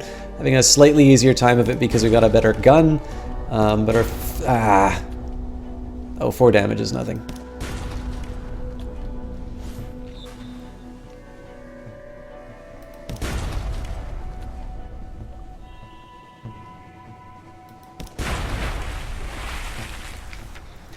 You've defeated an Alcaeus-class vessel, crippled, broken, already feeding the Z's endless hunger. Little remains of the ship, but scraps of sinking cargo and a few buoyant parts of its splintered carcass.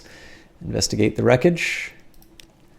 Captain, quick! Over there, port side! The legendary clay woman corsair. She clings tight to the last few scraps of floating debris, defeated but defiant. Rescue the pirate poet. Once again, you are victorious. Gracious in defeat, the pirate poet hauls herself up the rope, nodding her gratitude to your crew. Another battle well fought, Captain, she grunts. A few earned a second verse. Along with her freedom price, she presents a gift, a cask of wine, saved from the sinking vessel by her own mighty arms. They say it is a fine vintage. My men were saving it to toast our victory against you. Perhaps you would join me in a drink to them.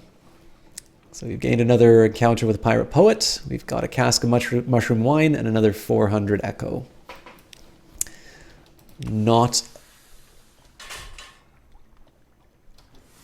a bad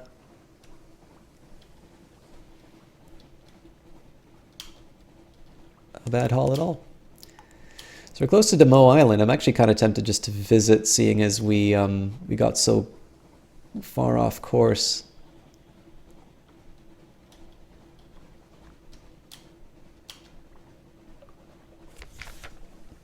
The crawling stars, the lookout shouts, far above the false stars and the cavern roof are shifting, a rare and ominous event.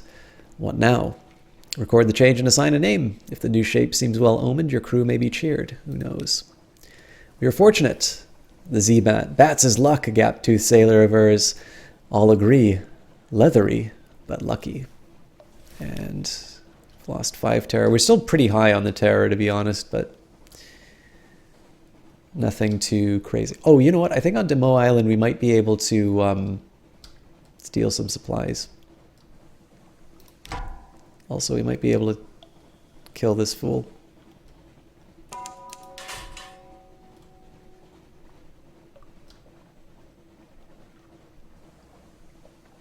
Too fast for me.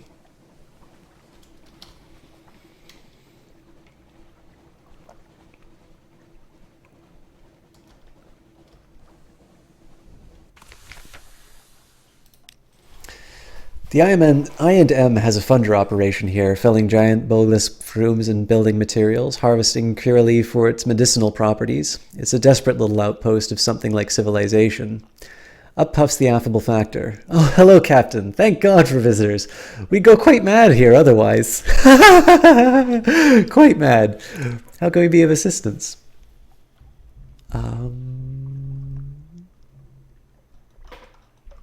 Tea with the factor.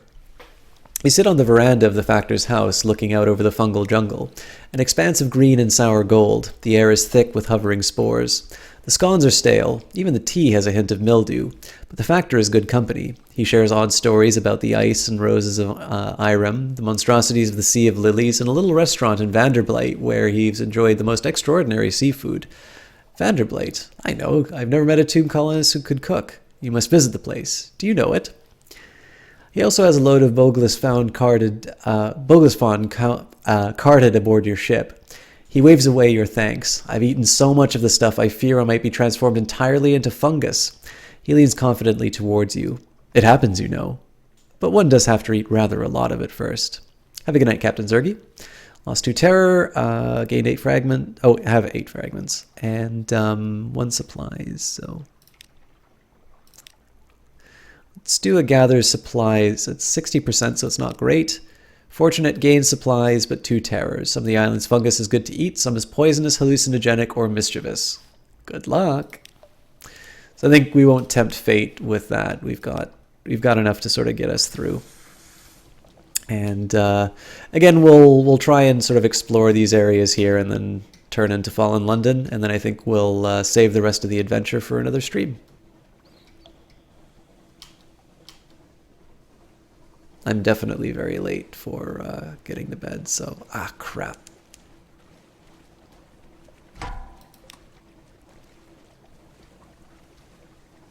Go away.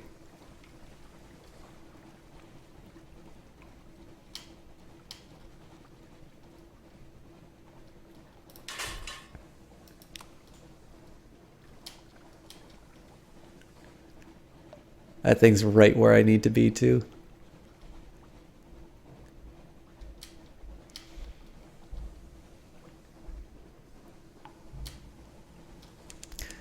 All right.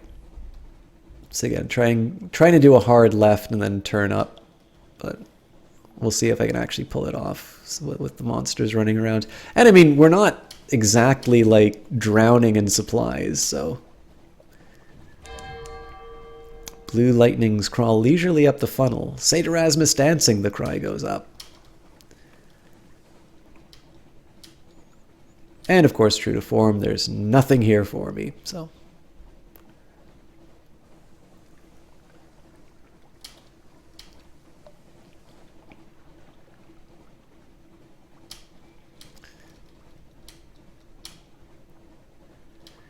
It'd be tempting to take my chances on Mutton Isle, but I think I just need to turn the hard right and explore what I can. Oh, but it's right there, like... If we can close all this stuff off, that's gonna save us. Creeping tendrils of fungus, seaweed, unnameable flora. We enter the snares. Here the wilder airs mingle with the air. Oh wow, that's a lot. Little ships throng the waters here. Crew grows wistful. They swap old stories. A sunlit sea. Good. Oh my god. So much sorry stuff. All right. Quaker's Haven, really quick. Once a simple fishing village, was part of London's suburbs before London fell into the water and the waters rushed in. Smoke spirals from cottage chimneys. Lonely hill rises from behind town. So, again, we will chat to the fisherman. Another port report. Hilltop above town. Toasting the wind, you stand on a cliff top, looking over the little village. Smoke from the chimney of the Cock and Magpie drifts straight upwards. As you watch, the smoke tilts. The sudden wind thins to a pencil smudge, and then nothing. The wind screams unexpectedly, like a god cut in half. What a noise. It must be the caves around the island channeling the air. At least that's the most comforting explanation. Below you, the locals each take nips from a shared flask and make a toast towards the mainland. The wind is southerly. And I don't want to do either of the other options, so...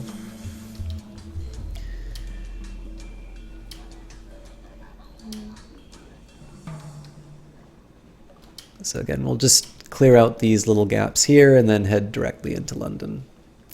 The one challenge is if I lose my fuel before then. Creeping tendrils of fungus, seaweed, unnameable flora. We enter the snares. If I lose my fuel before then, it's not obvious I'm going to be able to pillage supplies to get it, but we'll see. Less concerned about my crew going hungry because you can eat people in this game, but...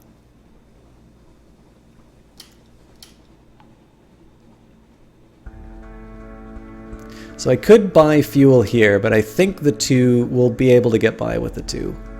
It'll be close, but I think we got it. All right.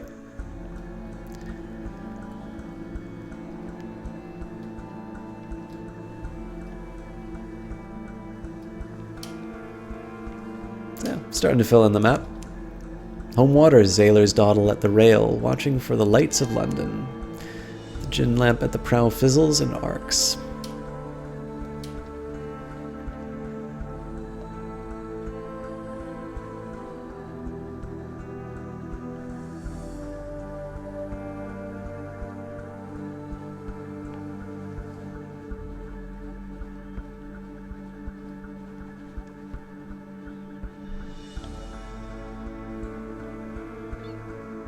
I still kind of wish I found the salt lions, because that would get me a little more money, but we haven't done too bad for ourselves, all told. Hey, with one fuel to spare. Cool. Inspection by the Ministry of Public Decency. Some things are too illegal for the Customs Service to admit the existence of. The Ministry are here looking for those. Nothing to hide? You shrug and invite them to search your ship as thoroughly as they would like. They leave scuff marks on the newly scrubbed decks and take great pleasure in tangling the rigging. They find nothing more dangerous than a moldy ship's biscuit. The lights of London welcome you home. It's a story that only appears when you've been at sea for a little while. Collect messages from the harbour master. All the clatter and song of the dockside. It soothes the soul. Are there messages for you? Let's see. Something's changed underneath. Someone wants to sign on. The blind bruiser attends to business on the dock. That's all for now. We've got a few free night. Good evening, my lord. What a marvelous evening it is, if you don't mind me saying so. And given it is my impression that you are an obliging sort, I imagine you will not mind at all. And since you are so very obliging, perhaps you wouldn't mind making a little detour via Mount Palmerston with a few articles of cargo, if you happen to be in the area. The cheery man will, of course, cover your expenses for this trifling inconvenience. You need at least 1 unit of space in your hold. It is only, after all, a trifling inconvenience. You will need at least 1 unit of space in your hold, so I'll accept it. Ah, unstamped crate of brilliant souls. Okay. If you'd be so kind as to deliver this little gift on our friends in Mount Palmerston, they will see we gets to hear about it. And when you come back, we'll cover your expenses. Bon voyage, as my aunt, who was French by birth, if not inclination, used to like to say. Now, Palmerston is generally in somewhere in the northeast of London. All right, that's important information.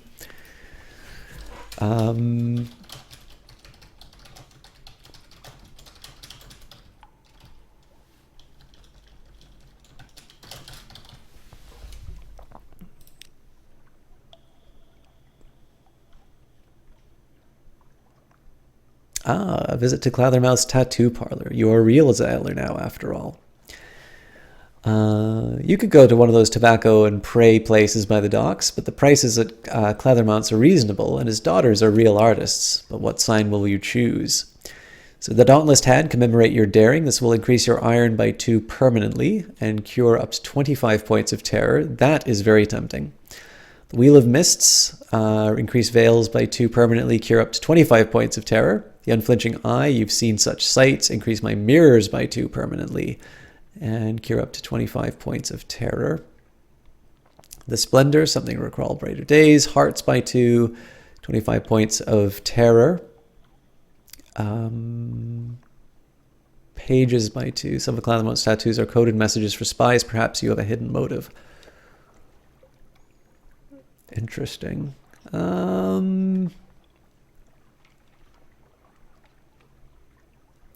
It's all 1 echo. Veils is kind of tempting given how much I've been dodging things. But I kind of feel like increasing one of my worst skills would be better. So we've got terror tests or iron tests.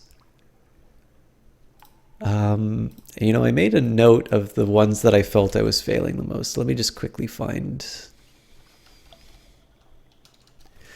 Let me just see if I have it. I can't remember if I wrote it on my Mac or not, so... maybe this?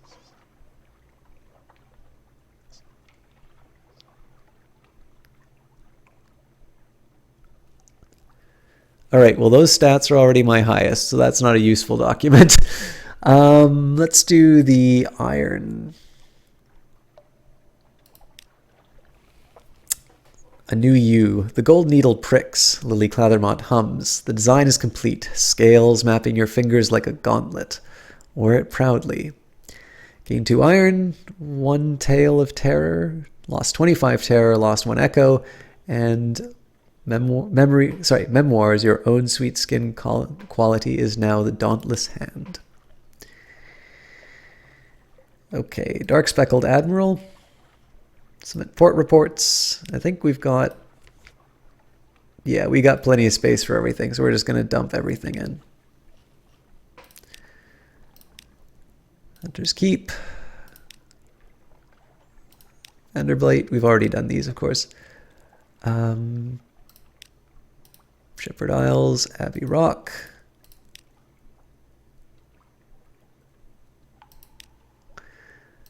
Big Moat Isle. Mangrove College. Oh yes, the Muddy Philosophers. Do tell. Submitted. Hey, I got an achievement. What is this? Ah, cool.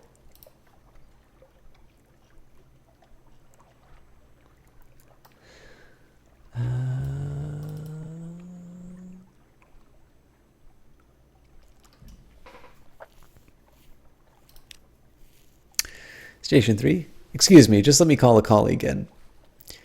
Omitted. This is my colleague, Dr. Villain, of the Ministry of Public Decency. Mr. Villain, this good captain's report is here. If you'd care to... Yes, the fire's already lit. There we go. Now only ashes remain, and it might have caused such a lot of trouble. Thank you, Captain. We appreciate your discretion. Here is your payment. You need not trouble yourself further in this affair. 100 echo. And 1 fuel. Visage. Ah, the island that looks up. I don't suppose you found out what it's staring at. 40 echo. Yeah. Fathom King's Hold. What's the old monster up to now? 30 echo, 1 fuel. Yep. Khan's Shadow. Oh, these are always fun. Come, let's hear it. Other officials gather round to hear your tales of bloodshed and debauchery, and the jokes about the Khan and the Shadow produces so efficiently, that the Shadow produces so efficiently and so entertainingly. The one about the Khan and the donkey produces a roar of patriotic laughter and encourages the deputy reporter to unlock the departmental drinks cabinet. Gain 30 echo, 1 fuel, 5 terror. Clicker 7. Been trying the original rubbery lamps, have we? Demo Island.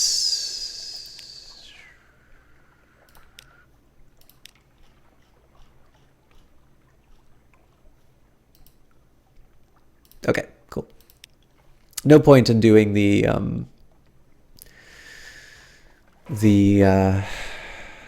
repairs. New recruit. So we can get a doctor who we already have.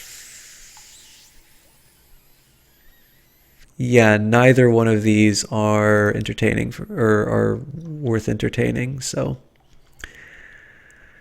The Merchant Venturer, an urchin tugs at your sleeve. Governor wants a word. A brooding figure waits at the lamplight's edge. Speak with the Merchant Venturer. I'm in need of a reliable agent. Failing that, an inventive one. Here are my requirements. An opportunity for profit. He has very specific needs, but he'll pay much better than the market rates, and he won't ask how you came by these things.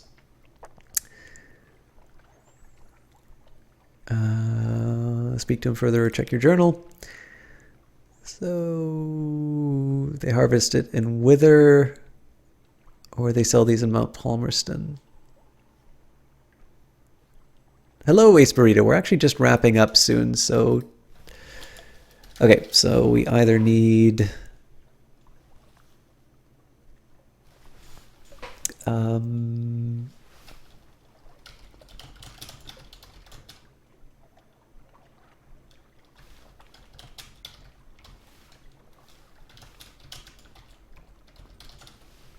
Okay, and then something perilous. They sell these in Mount Palmerston, somewhere to the north of the Undersea. Okay, that's actually good news. 500 for 7 barrels of Devon Devil Bone dice.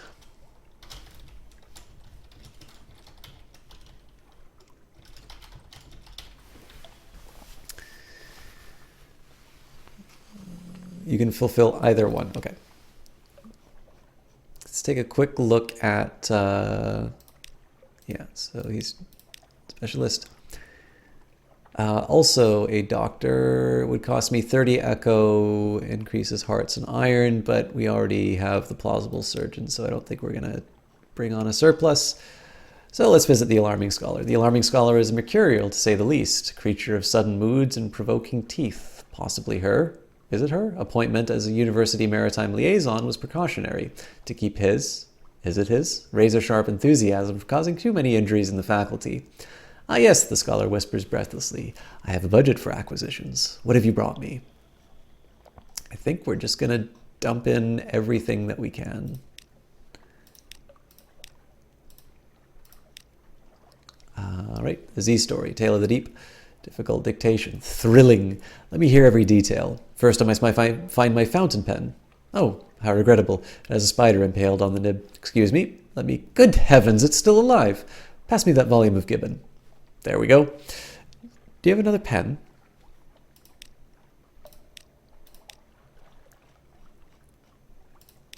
All right.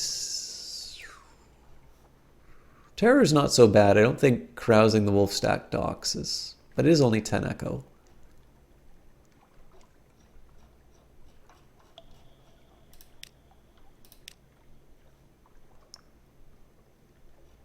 Yeah, so we have so many doctors.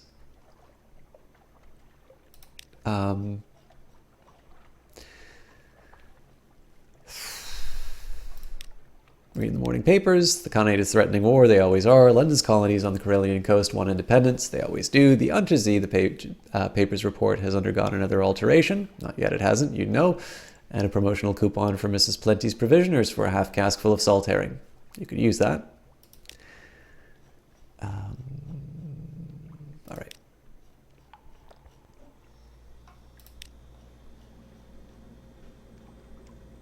I'm definitely going to need to buy up some supplies.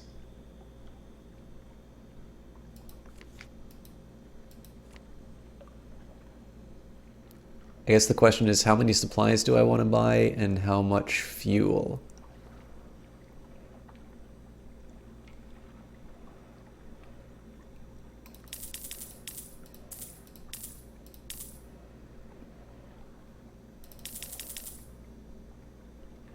That solves it. I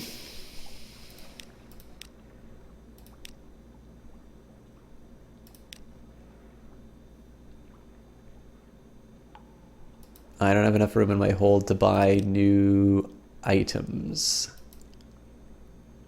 I was thinking maybe I could get a better lamp. Oh, but my veils goes down. Yeah, I'm not so sure that's worth it.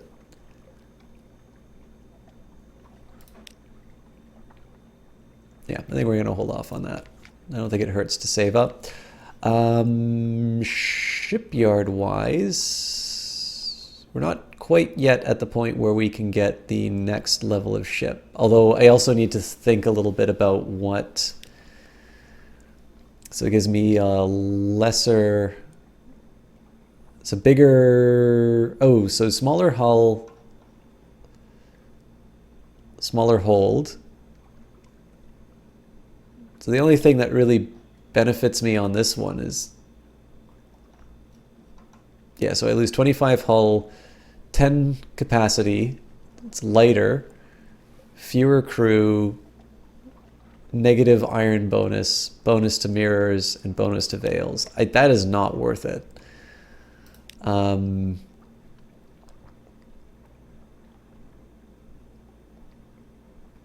This Corvette is tempting. And of course, then we start getting to the really expensive stuff, so I probably should back out of that. All right, well, you know what? I think we have set ourselves up to start well next time I do Zunless Zeemann. Now, I will let you know, I do intend to continue playing Stellaris, so I make no promises as to the next time that I play it. I might even play a little bit of this on my own time, but I'm going to do my best not to play the like if I can, maybe to try and disentangle the saves that I have, like not play the one on stream if I can. It seems like there's cloud saving now, which is a little unfortunate, but we'll figure something out. But anyways, guys, I hope you enjoyed Zunless Zeemann as much as I did. This is probably the most progress I've made on a single captain. Or in the game at all, and looks like we're on our way to finding my father's bones. I mean, at this point, I have the information that I need, and it's just a matter of going to Visage again. But we have some other things that we can do as well. As long as I don't do anything remarkably stupid, I should be able to make things work. So thank you, everybody, for watching. Thank you for a couple of follows that happened tonight. And I think we will... We'll leave it there and find somebody to host. Kilgore Trout's playing Hexen again, so let's visit him. Oh, hang on. Actually, sorry. I do recommend Kilgore Trout, but we've actually got Melee Mage playing Final Fantasy. It's always nice to give him a little bit of a host. So I will stop by his side. If you'd like if you do want to watch Hexen instead, KILG0RE_TR0UT. He's a great guy on the GOG team.